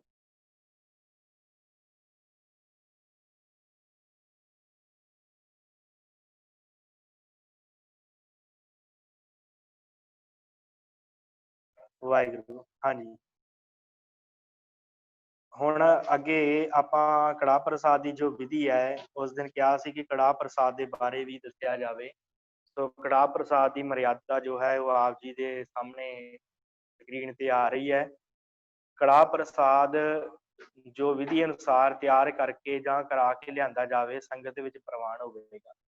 ਵਿਧੀ ਦੇ ਨਾਲ ਭਾਵ ਜੋ ਮਰਿਆਦਾ ਦੇ ਨਾਲ ਤਿਆਰ ਕੀਤਾ ਜਾਵੇ ਤੇ ਉਸ ਕੜਾਹ ਪ੍ਰਸਾਦ ਨੂੰ ਹੀ ਪ੍ਰਵਾਨਗੀ ਹੈ ਗੁਰੂ ਘਰ ਦੇ ਵਿੱਚ ਜਾਂ ਸੰਗਤ ਦੇ ਵਿੱਚ। ਉਹੀ ਕੜਾਹ ਪ੍ਰਸਾਦ ਜਿਹੜਾ ਪ੍ਰਵਾਨ ਹੈ। ਨੰਬਰ ਐੜਾ, ਕੜਾਹ ਪ੍ਰਸਾਦ ਤਿਆਰ ਕਰਨ ਦੀ ਇਹ ਹੁਣ ਵਿਧੀ ਆ ਗਈ। ਅੱਗੇ ਕੀ ਵਿਧੀ ਹੈ ਕੜਾਹ ਪ੍ਰਸਾਦ ਤਿਆਰ ਕਰਨ ਦੀ? ਸਵੱਛ ਭਾਂਡੇ 'ਚ ਤਿਰਭਾਵਲੀ ਹੁੰਦਾ ਆਟਾ ਵੀ ਓਨਾ ਹੀ ਤੇ ਮਿੱਠਾ ਭਾਵ ਜੋ ਖੰਡ ਹੈ ਉਹ ਵੀ ਓਨੀ ਤੇ ਘਿਓ ਜੋ ਦੇਸੀ ਘਿਓ ਆਪਾਂ ਪਾਉਨੇ ਆ ਉਹ ਵੀ ਓਨੀ ਮਾਤਰਾ ਦੇ ਵਿੱਚ ਹੀ ਲਿਆਂਦਾ ਜਾਵੇ। ਉਹਨੂੰ ਫਿਰ ਤਿਰਭਾਵਲੀ ਕਹਿੰਦੇ ਆ। ਗੁਰਬਾਣੀ ਦਾ ਪਾਠ ਕਰਦੇ ਹੋਏ ਤਿਆਰ ਕੀਤਾ ਜਾਵੇ। ਗੁਰਬਾਣੀ ਦਾ ਪਾਠ ਕਰਦਿਆਂ ਕੜਾਹ ਪ੍ਰਸਾਦ ਤਿਆਰ ਹੋਵੇ। ਜਿੱਥੇ ਵੀ ਕੋਈ ਕੜਾਹ ਪ੍ਰਸਾਦ ਤਿਆਰ ਕਰ ਰਿਹਾ ਹੈ, ਭਾਵੇਂ ਉਹ ਸੇਵਾਦਾਰ ਹੈ ਗੁਰਦੁਆਰਾ ਸਾਹਿਬ ਦਾ, ਭਾਵੇਂ ਅਸੀਂ ਘਰ ਦੇ ਵਿੱਚ ਕੜਾਹ ਪ੍ਰਸਾਦ ਤਿਆਰ ਕਰਕੇ ਗੁਰਦੁਆਰੇ ਲੈ ਕੇ ਚੱਲੇ ਹਾਂ, ਤੇ ਇਸ ਗੱਲ ਨੂੰ ਧਿਆਨ ਵਿੱਚ ਰੱਖਣਾ ਚਾਹੀਦਾ ਹੈ ਕਿ ਜਿਹੜਾ ਕੜਾਹ ਪ੍ਰਸਾਦ ਹੈ ਉਸ ਸਮੇਂ ਗੁਰਬਾਣੀ ਪੜ੍ਹੀ ਜਾਵੇ। ਜਦੋਂ ਅਸੀਂ ਕੜਾਹ ਪ੍ਰਸਾਦ ਤਿਆਰ ਕਰਦੇ ਹਾਂ ਤੇ ਉਸ ਸਮੇਂ ਫਿਰ ਸਵੱਛ ਬਸਤਰ ਨਾਲ ਢੱਕ ਕੇ ਸ੍ਰੀ ਗੁਰੂ ਗ੍ਰੰਥ ਸਾਹਿਬ ਜੀ ਦੇ ਹਜ਼ੂਰ ਚੌਂਕੀ ਉੱਪਰ ਰੱਖਿਆ ਜਾਵੇ। ਕੜਾਹ ਪ੍ਰਸਾਦ ਨੂੰ ਤਿਆਰ ਕਰਕੇ ਬੜੇ ਤਰੀਕੇ ਦੇ ਨਾਲ ਸਵੱਛਤਾ ਦੇ ਨਾਲ, ਜਿੰਨੀ ਵੀ ਸਵੱਛਤਾ ਆਪ ਜੀ ਕੋਲੋਂ ਰੱਖੀ ਜਾਂਦੀ ਹੈ ਉਹਨੂੰ ਰੱਖ ਕੇ ਤੇ ਫਿਰ ਕੜਾਹ ਪ੍ਰਸਾਦ ਤਿਆਰ ਹੋਵੇ। ਫਿਰ ਸਤਿਗੁਰੂ ਗੁਰੂ ਸਾਹਿਬ ਦੇ ਹਜ਼ੂਰ ਲਿਆ ਕੇ ਚੌਂਕੀ ਦੇ ਉੱਤੇ ਕੜਾਹ ਪ੍ਰਸਾਦ ਨੂੰ ਰੱਖਿਆ ਜਾਵੇ ਸ਼੍ਰੀ ਗੁਰੂ ਗ੍ਰੰਥ ਸਾਹਿਬ ਜੀ ਦੇ ਹਜ਼ੂਰ ਸੰਗਤ ਨੂੰ ਉੱਚੀ ਆਵਾਜ਼ ਸੁਣਾ ਕੇ ਆਨੰਦ ਸਾਹਿਬ ਦੀਆਂ ਪਹਿਲੀਆਂ 5 ਪੌੜੀਆਂ ਤੇ ਅੰਤਲੀ ਇੱਕ ਪੌੜੀ ਦਾ ਪਾਠ ਕੀਤਾ ਜਾਵੇ ਅਤੇ ਅਰਦਾਸਾ ਸੁਧਿਆ ਜਾਵੇ ਤੇ ਪ੍ਰਵਾਨਗੀ ਲਈ ਕਿਰਪਾਨ ਭੇਟ ਕੀਤੀ ਜਾਵੇ। ਇੱਥੇ ਗੱਲ ਵਿਚਾਰਨਯੋਗ ਆ ਕਿ ਜਦੋਂ ਅਸੀਂ ਕੋਈ ਵੀ ਕਾਰਜ ਦੀ ਆਰੰਭਤਾ ਕਰਨ ਲੱਗੇ ਹਾਂ ਤੇ ਜੇਕਰ ਅਸੀਂ ਕੜਾਹ ਪ੍ਰਸਾਦ ਦੀ ਦੇਗ ਲੈ ਕੇ ਗੁਰਦੁਆਰੇ ਗਏ ਹਾਂ ਜਾਂ ਅਸੀਂ ਘਰ ਦੇ ਵਿੱਚ ਕੜਾਹ ਪ੍ਰਸਾਦ ਦੀ ਦੇਗ ਤਿਆਰ ਕੀਤੀ ਹੈ ਤੇ ਉਸ ਸਮੇਂ ਇਹ ਬੜੀ ਗੱਲ ਜ਼ਰੂਰੀ ਹੈ ਤੇ ਇਹਨੂੰ ਗੱਲ ਨੂੰ ਜਿਹੜਾ ਵਿਚਾਰਨਯੋਗ ਆ ਕਿ ਆਪਾਂ ਉਸ ਕੜਾਹ ਪ੍ਰਸਾਦ ਨੂੰ ਤਿਆਰ ਕਰਕੇ ਫਿਰ ਆਨੰਦ ਸਾਹਿਬ ਦਾ ਪਾਠ ਜਿਹੜਾ 6 ਪੌੜੀਆਂ ਆਨੰਦ ਸਾਹਿਬ ਕਰਨੀਆਂ ਬੜੀਆਂ ਜ਼ਰੂਰੀ ਹਨ। 6 ਪੌੜੀਆਂ ਆਨੰਦ ਸਾਹਿਬ ਦੀਆਂ ਕਰਨ ਤੋਂ ਬਾਅਦ ਹੀ ਕੜਾਹ ਪ੍ਰਸਾਦ ਦੀ ਅਰਦਾਸ ਜਿਹੜੀ ਹੋਵੇ ਜਿਸ ਮਨੋਰਥ ਦੇ ਲਈ ਕੜਾਹ ਪ੍ਰਸਾਦ ਲਿਆਂਦਾ ਗਿਆ। ਹੁਣ ਇੱਥੇ 1 ਨੰਬਰ ਆਇਆ, ਇੱਕ ਵਾਰੀ ਆਨੰਦ ਸਾਹਿਬ ਦਾ ਪਾਠ ਹੋ ਚੁੱਕਣ ਮਗਰੋਂ ਫਿਰ ਕੜਾਹ ਪ੍ਰਸਾਦ ਦੀ ਦੇਗ ਆ ਜਾਵੇ।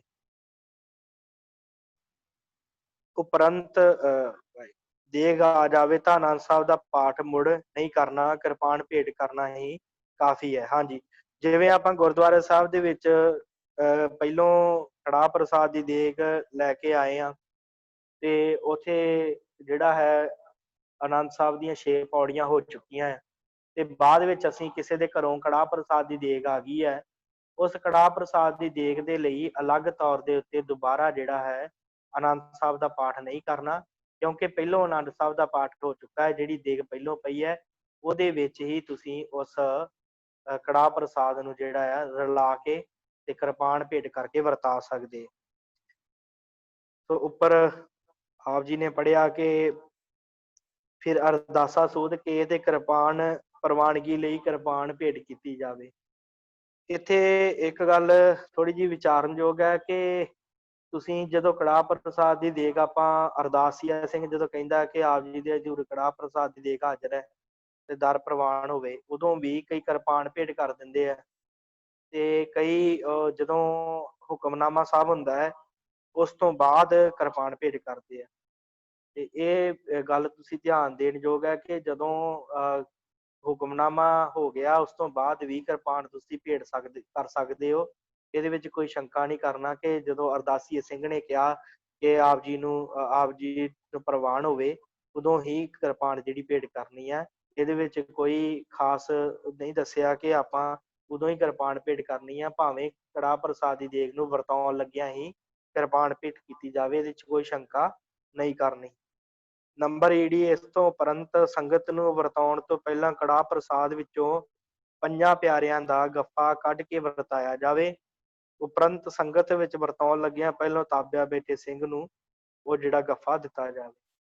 ਸਭ ਤੋਂ ਪਹਿਲੀ ਗੱਲ ਕਿ ਜਦੋਂ ਕੜਾਹ ਪ੍ਰਸਾਦ ਵਰਤਾਉਣਾ ਹੈ ਤੇ 5 ਸਿੰਘਾਂ ਦਾ ਜਦੋਂ ਅਸੀਂ ਪ੍ਰਸ਼ਾਦ ਕੱਢਦੇ ਹਾਂ, 5 ਸਿੰਘਾਂ ਦਾ ਪ੍ਰਸ਼ਾਦ ਕੱਢ ਕੇ ਉਹਨਾਂ ਦਾ ਨਾਮ ਲੈ ਕੇ 5 ਪਿਆਰਿਆਂ ਦਾ, ਫਿਰ ਉਸ ਤੋਂ ਬਾਅਦ ਉਹ ਜੇ ਤੇ ਉੱਥੇ ਤਿਆਰ ਬਰ ਤਿਆਰ ਅੰਮ੍ਰਿਤਧਾਰੀ 5 ਸਿੰਘ ਹੈਗੇ ਆ ਦਰਬਾਰ ਵਿੱਚ ਬੈਠੇ ਆ ਤੇ ਉਹਨਾਂ ਨੂੰ ਉਹ 5 ਗੱਫੇ ਜਿਹੜੇ ਆ ਵਰਤਾ ਦਿੱਤੇ ਜਾਣ। ਜੇ ਉਹ ਨਹੀਂ ਹੈ ਤੇ ਉਹਨਾਂ ਨੂੰ ਕੱਢ ਕੇ ਤੇ ਫਿਰ ਦੁਬਾਰਾ ਵਿੱਚ ਰਲਾ ਕੇ ਤੇ ਫਿਰ ਵਰਤਾ ਦਿੱਤਾ ਜਾਵੇ। ਤੇ ਇੱਥੇ ਵੀ ਧਿਆਨ ਦੇਣ ਯੋਗ ਹੈ ਕਿ 5 ਪਿਆਰਿਆਂ ਦਾ ਜਿਹੜਾ ਅਸੀਂ ਗੱਫਾ ਕੱਢਦੇ ਹਾਂ ਉਹ ਅਸੀਂ ਬੀਬੀਆਂ ਦੇ ਵਿੱਚ ਵੀ ਵਰਤਾ ਸਕਦੇ ਹਾਂ, ਇਹਦੇ ਕੋਈ ਸ਼ੰਕਾ ਨਹੀਂ ਕਰਨਾ।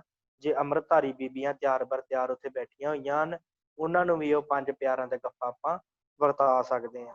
ਫਿਰ ਉਸ ਤੋਂ ਬਾਅਦ ਉਹ ਜਿਹੜਾ ਗੱਫਾ ਹੈ ਉਹ ਇੱਕ ਗੱਫਾ ਤਾਬਿਆ ਬੈਠੇ ਸਿੰਘ ਵਾਸਤੇ ਵੀ ਆਪਾਂ ਕੱਢਣਾ ਹੈ। ਤੇ ਇੱਥੇ ਕਈ ਵਾਰੀ ਕਈ ਭੁਲੇਖਾ ਖਾ ਜਾਂਦੇ ਆ ਵੀਰ ਕਿ ਉਹ ਗੁਰੂ ਗ੍ਰੰਥ ਸਾਹਿਬ ਜੀ ਵਾਸਤੇ ਆਪਾਂ ਕੱਢਦੇ ਹਾਂ, ਗੁਰੂ ਵਾਸਤੇ ਕੱਢਦੇ ਨਹੀਂ। ਉਹ ਜਿਹੜਾ ਤਾਬਿਆ ਬੈਠਾ ਸਿੰਘ ਹੁੰਦਾ ਹੈ ਨਾ, ਉਹਦੇ ਵਾਸਤੇ ਅਸੀਂ ਇਹ ਜਿਹੜਾ ਕੜਾਹ ਪ੍ਰਸਾਦ ਦਾ ਜਿਹੜਾ ਹੈ ਇਹ ਆਪਾਂ ਕੱਢਦੇ ਹਾਂ ਗੱਫਾ। ਤੇ ਉਹਦੇ ਨਾਲ ਫਿਰ ਅਸੀਂ ਇਹ ਜਿਹੜਾ ਗੱਫਾ ਕੱਢ ਕੇ ਉਸ ਸਿੰਘ ਨੂੰ ਜਿਹੜਾ ਗੁਰੂ ਸਾਹਿਬ ਦੇ ਹਜ਼ੂਰ ਤਾਬਿਆ ਦੇ ਵਿੱਚ ਬੈਠਾ ਹੋਇਆ ਹੈ ਉਸ ਸਿੰਘ ਨੂੰ ਅਸੀਂ ਇਹ ਕੜਾਹ ਪ੍ਰਸਾਦ ਦਾ ਗੱਫਾ ਜਿਹੜਾ ਉਹ ਵਰਤਾਉਂਦੇ ਹਾਂ। ਫਿਰ ਉਸ ਤੋਂ ਬਾਅਦ ਸਾਧ ਸੰਗਤ ਜਿਹੜਾ ਹੈ ਇਹ ਕੜਾਹ ਪ੍ਰਸਾਦ ਦੀ ਦੇਗ ਦੀ ਮਰਿਆਦਾ ਜਿਹੜੀ ਹੈ ਇਹਨੂੰ ਕਟੋਰੇ ਦੇ ਵਿੱਚ ਜਾਂ ਕੌਲੇ ਦੇ ਵਿੱਚ ਪਾ ਕੇ ਬਾਕੀ ਸੰਗਤ ਨੂੰ ਵਰਤਾਏ। ਫਿਰ ਉਸ ਤੋਂ ਬਾਅਦ ਜਿਹੜਾ ਸਿੰਘ ਹੈ ਪਹਿਲੋਂ 5 ਸਿੰਘਾਂ ਦਾ ਗੱਫਾ ਕੱਢੇ, ਫਿਰ ਉਸ ਤੋਂ ਬਾਅਦ ਜਿਹੜਾ ਸਿੰਘ ਹੈ ਉਹ ਤਾਬਿਆ ਜਿਹੜਾ ਬੈਠਾ ਉਹਦੇ ਵਾਸਤੇ ਕੱਢੇ। ਫਿਰ ਉਸ ਤੋਂ ਬਾਅਦ ਇਹਨੂੰ ਜਿਹੜਾ ਸੰਗਤ ਦੇ ਵਿੱਚ ਪ੍ਰਸ਼ਾਦ ਨੂੰ ਵਰਤਾਇਆ ਜਾਵੇ। ਕਿਸੇ ਲਿਹਾਜ਼ ਜਾਂ ਘਿਰਣਾ ਕਰਕੇ ਵਿਤਕਰਾ ਨਾ ਕਰੇ, ਕਿਸੇ ਤਰ੍ਹਾਂ ਦੀ ਕਿਸੇ ਨਾਲ ਕੋਈ ਘਿਰਣਾ ਨਾ ਕਰੇ, ਭਾਵੇਂ ਉਹ ਗਰੀਬ ਹੈ, ਭਾਵੇਂ ਅਮੀਰ ਹੈ, ਉੱਚ ਜਾਤੀ ਦਾ, ਨੀਵੀਂ ਜਾਤੀ ਦਾ ਹੈ, ਸਾਰਿਆਂ ਨੂੰ ਬਰਾਬਰ ਦਾ ਜਿਹੜਾ ਪ੍ਰਸ਼ਾਦ ਉਹ ਵਰਤਾਇਆ ਜਾਵੇ। ਇਸ ਦੇ ਵਿੱਚ ਕੋਈ ਛੂਤ ਛਾਤ ਜਿਹੜਾ ਭੇਦ ਨਹੀਂ ਕਰਨਾ। ਸਭ ਸਿੱਖ, ਗੈਰ ਸਿੱਖ, ਨੀਚ ਉੱਚ ਜਾਤ ਵਾਲੇ ਨੂੰ ਇੱਕੋ ਜਿਹਾ ਵਰਤਾਵੇ। ਕੜਾਹ ਪ੍ਰਸਾਦ ਵਰਤਾਉਣ ਵੇਲੇ ਸੰਗਤ ਵਿੱਚ ਬੈਠੇ ਕਿਸੇ ਮਨੁੱਖ ਤੋਂ ਜਾਤ ਪਾਤ ਛੂਤ ਛਾਤ ਦਾ ਖਿਆਲ ਕਰਕੇ ਗਿਲਾਨੀ ਨਹੀਂ ਕਰਨੀ ਚਾਹੀਦੀ। ਇੱਥੇ ਇੱਕ ਸਾਖੀ ਯਾਦ ਆ ਗਈ, ਮੈਂ ਸੁਣਾ ਕੇ ਫਿਰ ਆਪਾਂ ਸਮਾਪਤੀ ਕਰਦੇ ਹਾਂ ਅਖੀਰ ਦੇ। ਕਿ ਜਦੋਂ ਸਤਿਗੁਰੂ ਗੁਰੂ ਗੋਬਿੰਦ ਸਿੰਘ ਮਹਾਰਾਜ ਸੱਚੇ ਪਾਤਸ਼ਾਹ ਜੀ ਗੁਰਤਾ ਗੱਦੀ ਤੇ ਸੁਭਾਈਮਾਨ ਸਨ, ਤੇ ਉਹਨਾਂ ਦੇ ਚੌਰ ਬਰਦਾਰ ਇੱਕ ਸਿੱਖ ਸਨ। ਉਹ ਸਿੱਖ ਨੇ ਚੌਰ ਬਰਦਾਰੀ ਕਰਦਾ ਸੀ, ਸਿੱਖ ਬੜੀ ਸੇਵਾ ਕਰਦਾ ਸਤਿਗੁਰਾਂ ਦੀ। ਤੇ ਉਸ ਤੋਂ ਬਾਅਦ ਉੱਥੇ ਇੱਕ ਦਿਨ ਗੁਰੂ ਸਾਹਿਬ ਦੇ ਦਰਬਾਰ 'ਚ ਇੱਕ ਰਿਛ ਦਾ ਤਮਾਸ਼ਾ ਦਿਖਾਉਣ ਵਾਲਾ ਆਇਆ। ਉਹਨੇ ਤਮਾਸ਼ਾ ਦਿਖਾਇਆ ਤੇ ਉਹ ਜਿਹੜਾ ਚੌਰ ਬਰਦਾਰ ਜਿਹੜਾ ਸੀ ਸਿੱਖ, ਉਹਨੇ ਕਿਹਾ ਸਤਿਗੁਰੂ ਇਹ ਬੜਾ ਸੋਹਣਾ ਨਜ਼ਾਰਾ ਹੈ। ਬੜਾ ਹੱਸੇ ਉਹ ਸਿੱਖ, ਤੇ ਬੜਾ ਹੱਸੇ ਤੇ ਉਹਨੇ ਵੇਖਿਆ ਕਿ ਇਹਦਾ ਨਾਂ ਸੀ, ਜਿਹੜਾ ਚੌਰ ਬਰਦਾਰ ਸਿੱਖ ਸੀ, ਇਹਦਾ ਨਾਂ ਭਾਈ ਕਮਲੀਆ ਸੀ। ਇਹ ਭਾਈ ਕਮਲੀਏ ਨੇ ਚੌਰ ਬਰਦਾਰੀ ਕਰਦਾ, ਤੇ ਜਦੋਂ ਰਿਛ ਦਾ ਸਾਰਾ ਵੇਖਿਆ, ਜੋ ਤਮਾਸ਼ਾ ਰਿਛ ਕਰਦੇ ਸੀ, ਉਹ ਰਿਛ ਦਾ ਤਮਾਸ਼ਾ ਦੇਖਿਆ, ਬੜਾ ਹੱਸੇ ਸਤਿਗੁਰਾਂ ਦੀ ਹਜ਼ੂਰੀ 'ਚ, ਨਾਲੇ ਚੌਰ ਸਾਹਿਬ ਕਰੇ। ਤੇ ਗੁਰੂ ਗੋਬਿੰਦ ਸਿੰਘ ਮਹਾਰਾਜ ਸੱਚੇ ਪਾਤਸ਼ਾਹ ਨੇ ਕਿਹਾ ਕਮਾਲੀਆ ਬੜਾ ਹੱਸਦਾ, ਕੀ ਗੱਲ ਹੈ?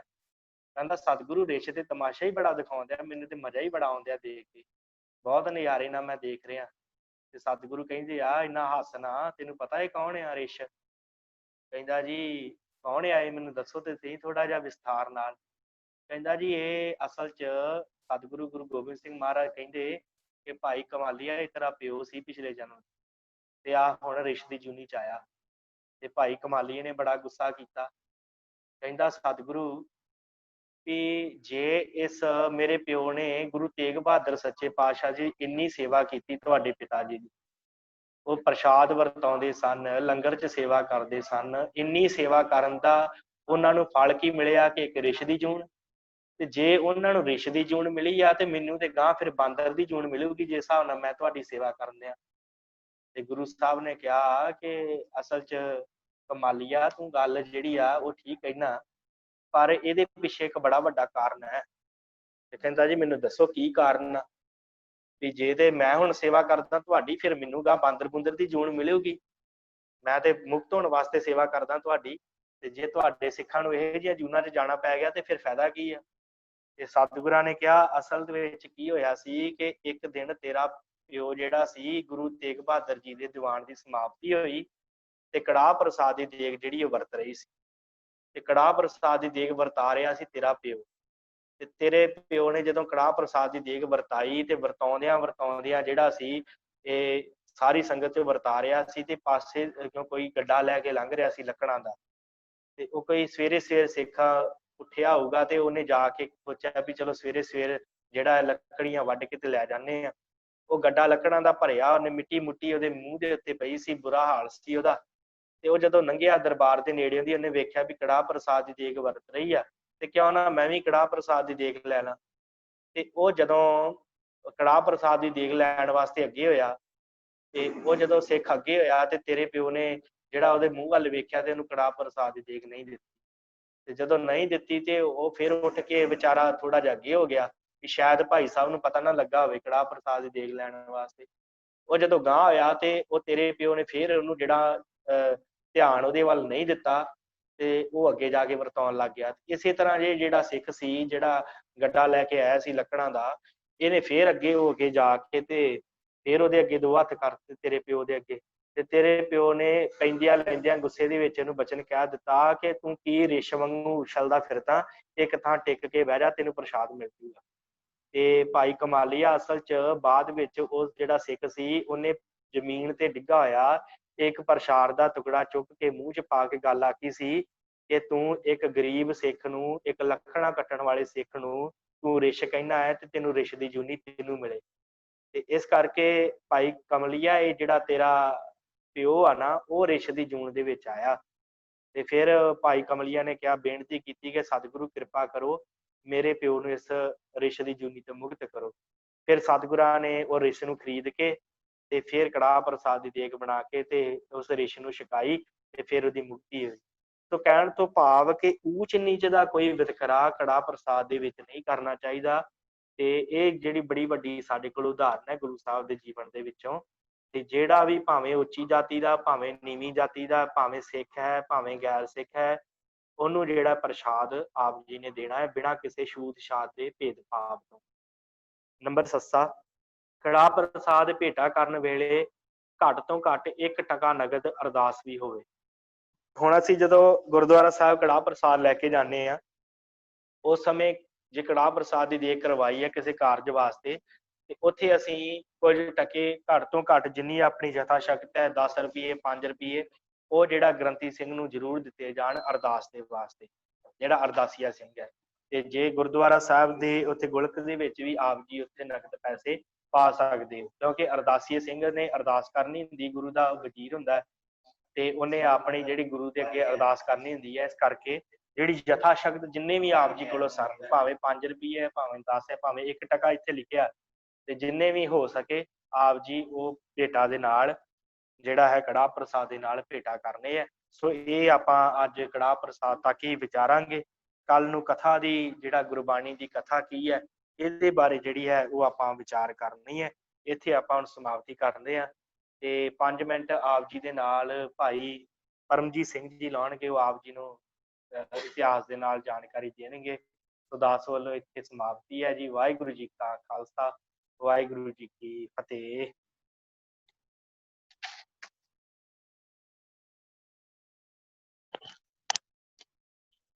ਵਾਹਿਗੁਰੂ ਜੀ ਕਾ ਖਾਲਸਾ, ਵਾਹਿਗੁਰੂ ਜੀ ਕੀ ਫਤਿਹ।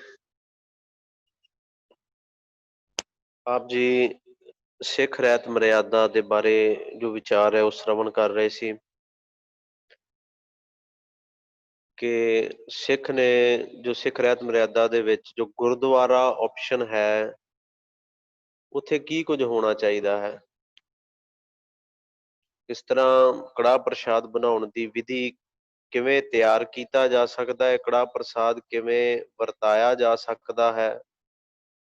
ਮੈਂ ਤਾਂ ਇੱਕ ਛੋਟੀ ਜਿਹੀ ਬੇਨਤੀ ਲੱਗਾ ਕਰਨ ਕਿ ਗੁਰੂ ਘਰ ਦੇ ਅੰਦਰ, ਗੁਰਦੁਆਰਾ ਸਾਹਿਬ ਦੇ ਅੰਦਰ ਹਰ ਇੱਕ ਜਿਹੜੀ ਚੀਜ਼ ਹੈ ਨਾ, ਉਹ ਗੁਰੂ ਦੇ ਨਾਲ ਰਿਲੇਟਡ ਹੈ, ਉਹਦਾ ਸੰਬੰਧ ਗੁਰੂ ਦੇ ਨਾਲ ਹੈ। ਇਸ ਕਰਕੇ ਉਹ ਹਰ ਇੱਕ ਚੀਜ਼ ਜਿਹੜੀ ਉਹ ਪਵਿੱਤਰ ਮੰਨੀ ਜਾਂਦੀ ਹੈ। ਅਸੀਂ ਕਦੇ ਵੀ ਚਾਨਣੀ ਨਹੀਂ ਕਹਿੰਦੇ, ਚੰਦੋਆ ਸਾਹਿਬ ਕਹਿੰਦੇ ਹਾਂ ਅਸੀਂ, ਸਤਿਗੁਰ ਕਾ ਖਿਵੈ ਚੰਦੋਆ, ਚੰਦੋਆ ਸਾਹਿਬ ਕਹਿੰਦੇ ਹਾਂ ਅਸੀਂ, ਪਾਲਕੀ ਸਾਹਿਬ ਕਹਿੰਦੇ ਹਾਂ। ਜਿਸ ਚੀਜ਼ ਦਾ ਸੰਬੰਧ ਗੁਰੂ ਨਾਲ ਹੋ ਗਿਆ ਨਾ, ਉਹ ਪਵਿੱਤਰ ਹੋ ਗਈ। ਤੇ ਕੜਾਹ ਪ੍ਰਸ਼ਾਦ ਦੀ ਦੇਗ ਤੇ ਇਹਦੇ ਲਈ ਤੇ ਜਿਹੜਾ ਕਾਫੀ ਜ਼ਿਆਦਾ ਰਹਿਤ ਮਰਿਆਦਾ ਦੇ ਵਿੱਚ ਦਰਜ ਕੀਤਾ ਗਿਆ। ਖੈਰ, ਮੈਂ ਇੱਕ ਹੋਰ ਬੇਨਤੀ ਕਰਨ ਜਾ ਰਿਹਾ ਸੀ। ਕੱਲ ਇੱਕ ਸਵਾਲ ਆਇਆ ਸੀ, ਮੈਂ ਥੋੜਾ ਜਿਹਾ ਹੋਰ ਉਹਨੂੰ ਐਕਸਪਲੇਨ ਕਰਦੇ ਹਾਂ। ਕੱਲ ਸਵਾਲ ਸੀ, ਸ਼ਾਇਦ ਵੀਰ ਮੇਰੇ ਗੁਰਪ੍ਰਤਾਪ ਸਿੰਘ ਜੀ ਵੱਲੋਂ ਸੀ, ਆਈ ਥਿੰਕ ਨਾਮ ਇਹੀ ਸੀ। ਸਵਾਲ ਸੀ ਕਿ ਕੀਰਤਨ ਜਿਹੜਾ ਹੈ ਕਿ ਉਹ ਕੀਰਤਨ ਜਿਹੜਾ ਹੈ ਉਹਦੇ ਵਿੱਚ ਕਵਿਤਾਵਾਂ ਬੋਲੀਆਂ ਜਾ ਸਕਦੀਆਂ ਨੇ। ਇੱਕ ਸਵਾਲ ਸੀ, ਮੈਂ ਥੋੜਾ ਜਿਹਾ ਹੋਰ ਐਕਸਪਲੇਨ ਕਰਨਾ ਚਾਹੁੰਦਾ ਉਹਨੂੰ। ਐਕਚੁਅਲੀ ਕੀਰਤਨ ਜਿਹੜਾ ਹੈ ਨਾ, ਜਿਹਨੂੰ ਅਸੀਂ ਕੀਰਤਨ ਕਹਿੰਦੇ ਆ, ਉਹ ਸਿਰਫ ਤੇ ਸਿਰਫ ਰਾਗਾਂ ਦੇ ਵਿੱਚ ਹੀ ਹੋ ਸਕਦਾ ਹੈ। ਜਿਹੜੇ 31 ਨਿਰਧਾਰਤ ਰਾਗ ਹਨ ਸ੍ਰੀ ਗੁਰੂ ਗ੍ਰੰਥ ਸਾਹਿਬ ਜੀ ਦੇ ਅੰਦਰ, ਉਸ ਤੋਂ ਬਾਅਦ ਉਹਨਾਂ ਰਾਗਾਂ ਦੀਆਂ ਕਿਸਮਾਂ ਨੇ, ਇਹ ਜੋ ਗੁਰੂ ਗ੍ਰੰਥ ਸਾਹਿਬ ਦੇ ਅੰਦਰ ਹੀ ਹੈ। ਉਹਨਾਂ ਰਾਗਾਂ ਦੀਆਂ ਪ੍ਰਕਾਰਾਂ ਨੇ, ਜਿਵੇਂ ਗੌੜੀ ਰਾਗ ਦੀਆਂ 9 ਪ੍ਰਕਾਰਾਂ ਨੇ, ਗੌੜੀ ਬੈਰਾਗਣ ਆਦਿ। ਕੀਰਤਨ ਸਿਰਫ ਤੇ ਸਿਰਫ ਰਾਗਾਂ ਵਿੱਚ ਹੀ ਹੋ ਸਕਦਾ ਹੈ। ਗੁਰੂ ਨਾਨਕ ਸਾਹਿਬ ਸੱਚੇ ਪਾਤਸ਼ਾਹ ਤੋਂ ਲੈ ਕੇ ਗੁਰੂ ਗੋਬਿੰਦ ਸਿੰਘ ਸਾਹਿਬ ਜੀ ਤੱਕ ਕੀਰਤਨ ਸਿਰਫ ਤੇ ਸਿਰਫ ਰਾਗਾਂ ਵਿੱਚ ਹੋਇਆ। ਜਦੋਂ, ਕਿਉਂਕਿ ਸਾਨੂੰ ਪਤਾ ਹੈ ਜਿਹੜੇ ਰਬਾਬੀ ਸਿੰਘ ਕੀਰਤਨ ਕਰਦੇ ਸਨ, 5ਵੇਂ ਪਾਤਸ਼ਾਹ ਤੱਕ, ਨੱਥਾ ਵਾਹਿਗੁਰੂ 5ਵੇਂ ਪਾਤਸ਼ਾਹ ਤੱਕ ਜਿਹੜੇ 2 ਗੁਰੂ ਦੇ ਸਿੱਖ ਸਨ, ਭਾਈ ਸੱਤਾ ਜੀ ਤੇ ਭਾਈ ਬਲਵੰਡ ਜੀ, ਜਿਹੜੇ ਉਹ ਰਬਾਬ ਦੇ ਨਾਲ ਕੀਰਤਨ ਕਰਦੇ ਸਨ ਗੁਰੂ ਸਾਹਿਬ ਦੀ ਹਜ਼ੂਰੀ ਦੇ ਅੰਦਰ। ਜਦੋਂ 6ਵੇਂ ਪਾਤਸ਼ਾਹ ਦਾ ਸਮਾਂ ਆਇਆ ਨਾ, ਉਦੋਂ ਜੋਸ਼ ਭਰਨ ਲਈ ਵਾਰਾਂ ਗਾਈਆਂ ਗਈਆਂ। ਪਰ ਇਹ ਮੈਂ ਤਾਂ ਤੁਹਾਨੂੰ ਥੋੜਾ ਜਿਹਾ ਐਕਸਪਲੇਨ ਕਰ ਰਿਹਾ, ਇਸ ਗੱਲ ਨੂੰ ਅਸੀਂ ਸਮਝਣਾ ਹੈ ਕਿ ਕਿਵੇਂ ਗੁਰੂ ਸਾਹਿਬ ਨੇ ਕੀਤਾ। ਉਦੋਂ ਜੋਸ਼ ਭਰਨ ਲਈ ਵਾਰਾਂ ਗਾਈਆਂ, ਪਰ ਢਾਡੀ ਵੱਖਰੇ ਬਣਾਏ ਗਏ, ਉਹ ਰਾਗੀ ਸਿੰਘਾਂ ਨੂੰ ਨਹੀਂ ਕਿਹਾ ਗਿਆ ਕਿ ਤੁਸੀਂ ਵਾਰਾਂ ਗਾਉਣੀਆਂ। ਉਹਦੇ ਲਈ ਢਾਡੀ ਜਿਹੜੇ ਸਿੰਘ ਨੱਥਾ ਤੇ ਅਬਦੁੱਲਾ ਸਨ, ਜਿਨ੍ਹਾਂ ਗੁਰੂ ਹਰਗੋਬਿੰਦ ਸਾਹਿਬ ਨੂੰ ਕਿਹਾ ਸੀ ਪੱਗ ਤੇਰੀ ਕੀ ਜਹਾਂਗੀਰ ਦੀ, ਪੱਗ ਤੇਰੀ ਹੈ, ਤੇਰੀ ਪੱਗ ਦੇ ਅੱਗੇ ਜਹਾਂਗੀਰ ਦੀ ਪੱਗ ਦੀ ਕੋਈ ਅਹਿਮੀਅਤ ਨਹੀਂ। ਜੇ ਵਾਰਾਂ ਗਾਈਆਂ ਗਈਆਂ ਤੇ ਉਹਦੇ ਲਈ ਸਤਿਗੁਰਾਂ ਨੇ ਢਾਡੀ ਪ੍ਰਥਾ ਜਿਹੜੀ ਆਰੰਭ ਕੀਤੀ। ਹੁਣ ਜੇ ਅਸੀਂ ਕਵਿਤਾ ਦੀ ਗੱਲ ਲੈ ਕੇ ਆਈਏ, ਜੇ ਜਦੋਂ ਕਵਿਤਾ ਗਾਉਣ ਦੀ ਵਾਰੀ ਆਈ ਤੇ ਕਿਉਂਕਿ ਅੱਗੇ ਗੁਰੂ ਸਾਹਿਬ ਤੱਕ ਲਗਾਤਾਰ ਕੀਰਤਨ ਇਸੇ ਤਰ੍ਹਾਂ ਚੱਲਦਾ ਰਿਹਾ, ਫਿਰ ਗੁਰੂ ਗੋਬਿੰਦ ਸਿੰਘ ਸਾਹਿਬ ਜੀ ਦੇ ਸਮੇਂ ਜੇ ਰਾਗੀਆਂ ਨੇ ਕਵਿਤਾਵਾਂ ਗਾਉਣੀਆਂ ਸਨ ਤੇ ਫਿਰ 52 ਕਵੀ ਗੁਰੂ ਗੋਬਿੰਦ ਸਿੰਘ ਨੇ ਕਿਉਂ ਵੱਖਰੇ ਬਣਾਏ? ਤੁਸੀਂ ਸ਼ਾਇਦ ਮੇਰੀ ਇਸ ਗੱਲ ਨਾਲ ਸਹਿਮਤ ਹੋਵੋਗੇ ਹੋਣਾ ਕਿ ਜੇ ਰਾਗੀ ਸਿੰਘਾਂ ਤੋਂ ਹੀ, ਕੀਰਤਨ ਕਰਨ ਵਾਲਿਆਂ ਤੋਂ ਹੀ ਗੁਰੂ ਸਾਹਿਬ ਨੇ ਕਵਿਤਾਵਾਂ ਵੀ ਗਵਾਉਣੀਆਂ ਸਨ ਤੇ ਫਿਰ 52 ਕਵੀ ਉੱਥੇ ਥਾਪਣ ਦਾ, 52 ਕਵੀ ਜਿਹੜੇ ਸਨ ਗੁਰੂ ਸਾਹਿਬ ਦੇ ਦਰਬਾਰ ਵਿੱਚ, ਉਹਨਾਂ ਨੂੰ ਰੱਖਣ ਦਾ ਕੋਈ ਮਤਲਬ ਹੀ ਨਹੀਂ ਸੀ। ਕਵੀ ਰੱਖੇ ਗਏ ਕਵਿਤਾਵਾਂ ਗਾਉਣ ਵਾਸਤੇ। ਰਾਗੀ ਕੀਰਤਨੀਏ ਸਿੰਘ ਗੁਰੂ ਦੀ ਬਾਣੀ ਦਾ ਕੀਰਤਨ ਹੀ ਸਿਰਫ ਕਰ ਸਕਦੇ ਨੇ, ਜਿਵੇਂ ਭਾਈ ਸਾਹਿਬ ਨੇ ਕੱਲ ਕਿਹਾ ਸੀ ਨਾ ਕਿ ਅਸੀਂ ਉਹਨਾਂ ਦੇ ਅੱਗੇ ਡਿਮਾਂਡ ਰੱਖ ਦਿੰਦੇ ਹਾਂ ਆਪਣੀ। ਕੁਛ ਉਹ ਆਪਣੀ ਪਪੂਲੈਰਿਟੀ ਦੇ ਕਾਰਨ ਵੀ ਉਹਨਾਂ ਨੂੰ ਹੁਣ ਭਾਈ ਮਨਿੰਦਰ ਸਿੰਘ ਸ਼੍ਰੀਨਗਰ ਵਾਲਿਆਂ ਨੂੰ ਜਾਣਿਆ ਹੀ ਉਹਨਾਂ ਦੀਆਂ ਕਵਿਤਾਵਾਂ ਕਰਕੇ ਜਾਣਨ ਲੱਗ ਪਏ। ਉਹ ਉਸ ਪਾਸੇ ਹੀ ਹੋ ਗਏ, ਉਹ ਗੁਰਬਾਣੀ ਘੱਟ ਕਰਦੇ ਜਾ ਰਹੇ ਨੇ, ਕੀਰਤਨ ਨੂੰ ਘਟਾਉਂਦੇ ਜਾ ਰਹੇ ਨੇ ਉਹ, ਜਦ ਕਿ ਪ੍ਰਧਾਨਤਾ ਕੀਰਤਨ ਦੀ ਹੈ। ਮੈਂ ਇੱਕ ਹੋਰ ਇਹਨੂੰ ਖੋਲ ਕੇ ਤੁਹਾਨੂੰ ਦੱਸਾਂ ਇਸ ਚੀਜ਼ ਨੂੰ, ਕੀਰਤਨ ਰਾਗਾਂ ਵਿੱਚ ਹੋ ਸਕਦਾ ਹੈ, ਕੀਰਤਨ ਰਾਗਾਂ ਵਿੱਚ, ਪਰ ਉੱਥੇ ਸ਼ਬਦ ਦੀ ਪ੍ਰਧਾਨਤਾ ਰਹੇਗੀ, ਰਾਗ ਦੀ ਪ੍ਰਧਾਨਤਾ ਗੁਰੂ ਸਾਹਿਬ ਨੇ ਫਿਰ ਵੀ ਨਹੀਂ ਮੰਨੀ ਹੈ। ਕਿਉਂਕਿ ਰਾਗ ਨਾਦ ਸ਼ਬਦ ਸੋਹਣੇ, ਰਾਗ ਤੇ ਨਾਦ ਸੋਹਣੇ ਹਨ, ਇਹ ਗੁਰੂ ਗ੍ਰੰਥ ਸਾਹਿਬ ਦੀ ਪੰਕਤੀ ਹੈ। ਰਾਗ ਨਾਦ ਸੋਹਣੇ ਤੇ ਨੇ, ਪਰ ਜੇ ਉਹਨਾਂ ਵਿੱਚ ਗੁਰੂ ਦਾ ਸ਼ਬਦ ਹੈ ਤਾਂ ਰਾਗ ਤੇ ਪਹਿਲਾਂ ਵੀ ਬੜੇ ਸਨ, ਰਾਗ ਤੇ ਪਹਿਲਾਂ ਵੀ ਬਹੁਤ ਸਨ, ਗੁਰੂ ਸਾਹਿਬਾਂ ਤੋਂ ਪਹਿਲਾਂ ਵੀ ਰਾਗ ਮੌਜੂਦ ਨੇ, ਉਹਨਾਂ ਚੋਂ 31 ਰਾਗ ਗੁਰੂ ਸਾਹਿਬਾਂ ਨੇ ਲਏ, ਪਰ ਉਹਨਾਂ ਰਾਗਾਂ ਵਿੱਚ ਸ਼ਬਦ ਜਦੋਂ ਮਿਲਿਆ ਤੇ ਉਹ ਰਾਗ ਪਵਿੱਤਰ ਹੋ ਗਏ, ਜਦੋਂ ਉਹਨਾਂ ਰਾਗਾਂ ਵਿੱਚ ਬਾਣੀ ਉਚਾਰੀ ਗਈ। ਰਾਗ ਤੇ ਸ਼ਬਦ ਦਾ ਸੁਮੇਲ ਹੀ ਕੀਰਤਨ ਹੈ।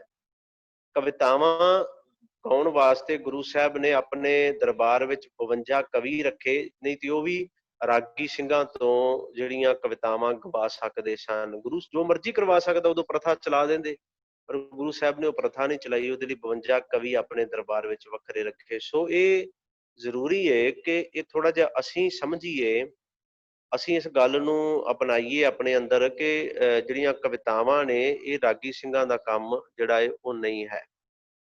ਸੋ ਇਹ ਥੋੜੀ ਜਿਹੀ ਮੇਰੇ ਮਨ ਦੇ ਅੰਦਰ ਸੀ ਕਿ ਇਹ ਵਿਚਾਰ ਜਿਹੜੀ ਉਹ ਜ਼ਰੂਰ ਰੱਖੀ ਜਾਏ। ਉਹਦਾ ਰੀਜ਼ਨ ਇਹ ਆ ਕਿ ਇੱਕ ਭਰਮ ਜਿਹਾ ਪੈਦਾ ਹੁੰਦਾ ਜਾ ਰਿਹਾ ਹੈ ਤੇ ਸਾਡੇ ਰਾਗੀ ਸਿੰਘ ਕਵਿਤਾਵਾਂ ਗਾਉਣ ਲੱਗ ਪਏ ਨੇ, ਫਿਰ ਅਸੀਂ ਕਵੀਆਂ ਨੂੰ ਖਤਮ ਕਰਦੇ ਜਾ ਰਹੇ ਹਾਂ, ਜਾਂ ਕਵੀਆਂ ਨੂੰ ਵੀ ਕਹੀਏ ਵੀ ਤੁਸੀਂ ਹੁਣ ਰਾਗੀ ਬਣ ਜਾਓ। ਬਈ ਕਵੀ ਆਪਣੀ ਜਗ੍ਹਾ ਏ, ਢਾਡੀ ਕਲਾ ਜਿਹੜੀ ਏ ਉਹ ਆਪਣੀ ਜਗ੍ਹਾ ਏ। ਵੇਖੋ ਗੁਰੂ ਹਰਗੋਬਿੰਦ ਸਾਹਿਬ ਨੇ ਜੇ ਢਾਡੀ ਕਲਾ ਪੈਦਾ ਕੀਤੀ, ਢਾਡੀ ਪੈਦਾ ਕੀਤੇ, ਉਹ ਜਿਹੜੀਆਂ 9 ਧੁਨੀਆਂ ਨੇ ਨਾ ਵਾਰਾਂ ਦੀਆਂ, ਜਿਵੇਂ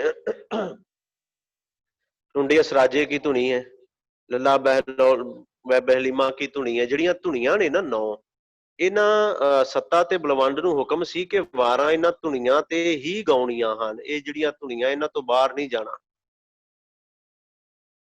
ਉਸੇ ਤਰ੍ਹਾਂ ਹੀ ਗੁਰੂ ਗੋਬਿੰਦ ਸਿੰਘ ਸੱਚੇ ਪਾਤਸ਼ਾਹ ਜੀ ਨੇ 52 ਕਵੀ ਕਵਿਤਾਵਾਂ ਦੇ ਵਾਸਤੇ ਹੀ ਆਪਣੇ ਕੋਲ ਰੱਖੇ ਸਨ, ਰਾਗੀਆਂ ਕੋਲੋਂ ਉਹਨਾਂ ਨੇ ਕਵਿਤਾਵਾਂ ਨਹੀਂ ਗਵਾਈਆਂ। ਮੈਂ ਤਾਂ ਥੋੜਾ ਜਿਹਾ ਐਕਸਪਲੇਨ ਕੀਤਾ, ਇਹ ਜ਼ਰੂਰੀ ਮੈਨੂੰ ਲੱਗ ਰਿਹਾ ਸੀਗਾ। ਤੇ ਹੋਰ ਜੇ ਕੋਈ ਅੱਜ ਕੜਾਹ ਪ੍ਰਸ਼ਾਦ ਦੀ ਜਿਹੜੀ ਮਰਿਆਦਾ ਦੇ ਨਾਲ ਰਿਲੇਟਡ ਕੋਈ ਸਵਾਲ ਜਾਂ ਕੋਈ ਹੋਰ ਇਹਦੇ ਨਾਲ ਹੀ ਜੋ ਅੱਜ ਪੜ੍ਹਾਇਆ ਗਿਆ ਇਹਦੇ ਨਾਲ ਰਿਲੇਟਡ ਕੋਈ ਹੋਰ ਸਵਾਲ ਹੈ ਤੇ ਆਪ ਜੀ ਪੁੱਛ ਸਕਦੇ ਹੋ। ਹਾਂ, ਇਹ ਗੱਲ ਜ਼ਰੂਰ ਹੈ ਕਿ ਜੇ ਤੁਹਾਡੇ ਸਵਾਲ ਦਾ ਜਵਾਬ ਸਾਡੇ ਕੋਲ ਹੈ ਤੇ ਅਸੀਂ ਹੁਣੇ ਦੇਵਾਂਗੇ। ਅਸੀਂ ਵੀ ਕੋਈ ਇੰਨੇ ਵਿਦਵਾਨ ਨਹੀਂ ਹਾਂ, ਜੇ ਨਹੀਂ ਹੈ ਸਵਾਲ ਦਾ ਜਵਾਬ ਤੇ ਅਸੀਂ ਤੁਹਾਨੂੰ ਥੋੜੀ ਦੇਰ ਬਾਅਦ ਜਾਂ ਸ਼ਾਮ ਦੀ ਕਲਾਸ ਵਿੱਚ ਉਹ ਸਵਾਲ ਦਾ ਜਵਾਬ ਜ਼ਰੂਰ ਦੇਵਾਂਗੇ। ਕੋਈ ਵੀ ਕਿਸੇ ਦਾ ਸਵਾਲ ਹੈ ਤੇ ਉਹ ਤੁਸੀਂ ਪੁੱਛ ਸਕਦੇ ਹੋ ਜੀ। ਹਾਂਜੀ, ਗੁਰਪ੍ਰਤਾਪ ਸਿੰਘ ਦਾ ਆਨ ਕਰਿਓ ਜੀ। ਹਾਂਜੀ ਵੀਰ ਜੀ। ਵਾਹਿਗੁਰੂ ਜੀ ਕਾ ਖਾਲਸਾ, ਵਾਹਿਗੁਰੂ ਜੀ ਕੀ ਫਤਿਹ। ਵਾਹਿਗੁਰੂ ਜੀ ਕੀ ਫਤਿਹ ਜੀ। ਹਾਂਜੀ ਵੀਰ ਜੀ, ਸਵਾਲ ਮੇਰਾ ਜੋ ਤੁਸੀਂ ਹੁਣ ਐਕਸਪਲੇਨ ਕੀਤਾ ਨਾ, ਐਕਚੁਅਲੀ ਉਹ ਚੋਂ ਹੀ ਪਹਿਲਾਂ ਕੋਈ ਇਤਰਾ ਸਵਾਲ ਨਹੀਂ, ਬਟ ਜੋ ਤੁਸੀਂ ਦੱਸਿਆ ਉਹਦੇ ਤੋਂ ਹੀ ਸਵਾਲ ਇੱਕ ਉਤਪੰਨ ਹੋਇਆ ਵਾ।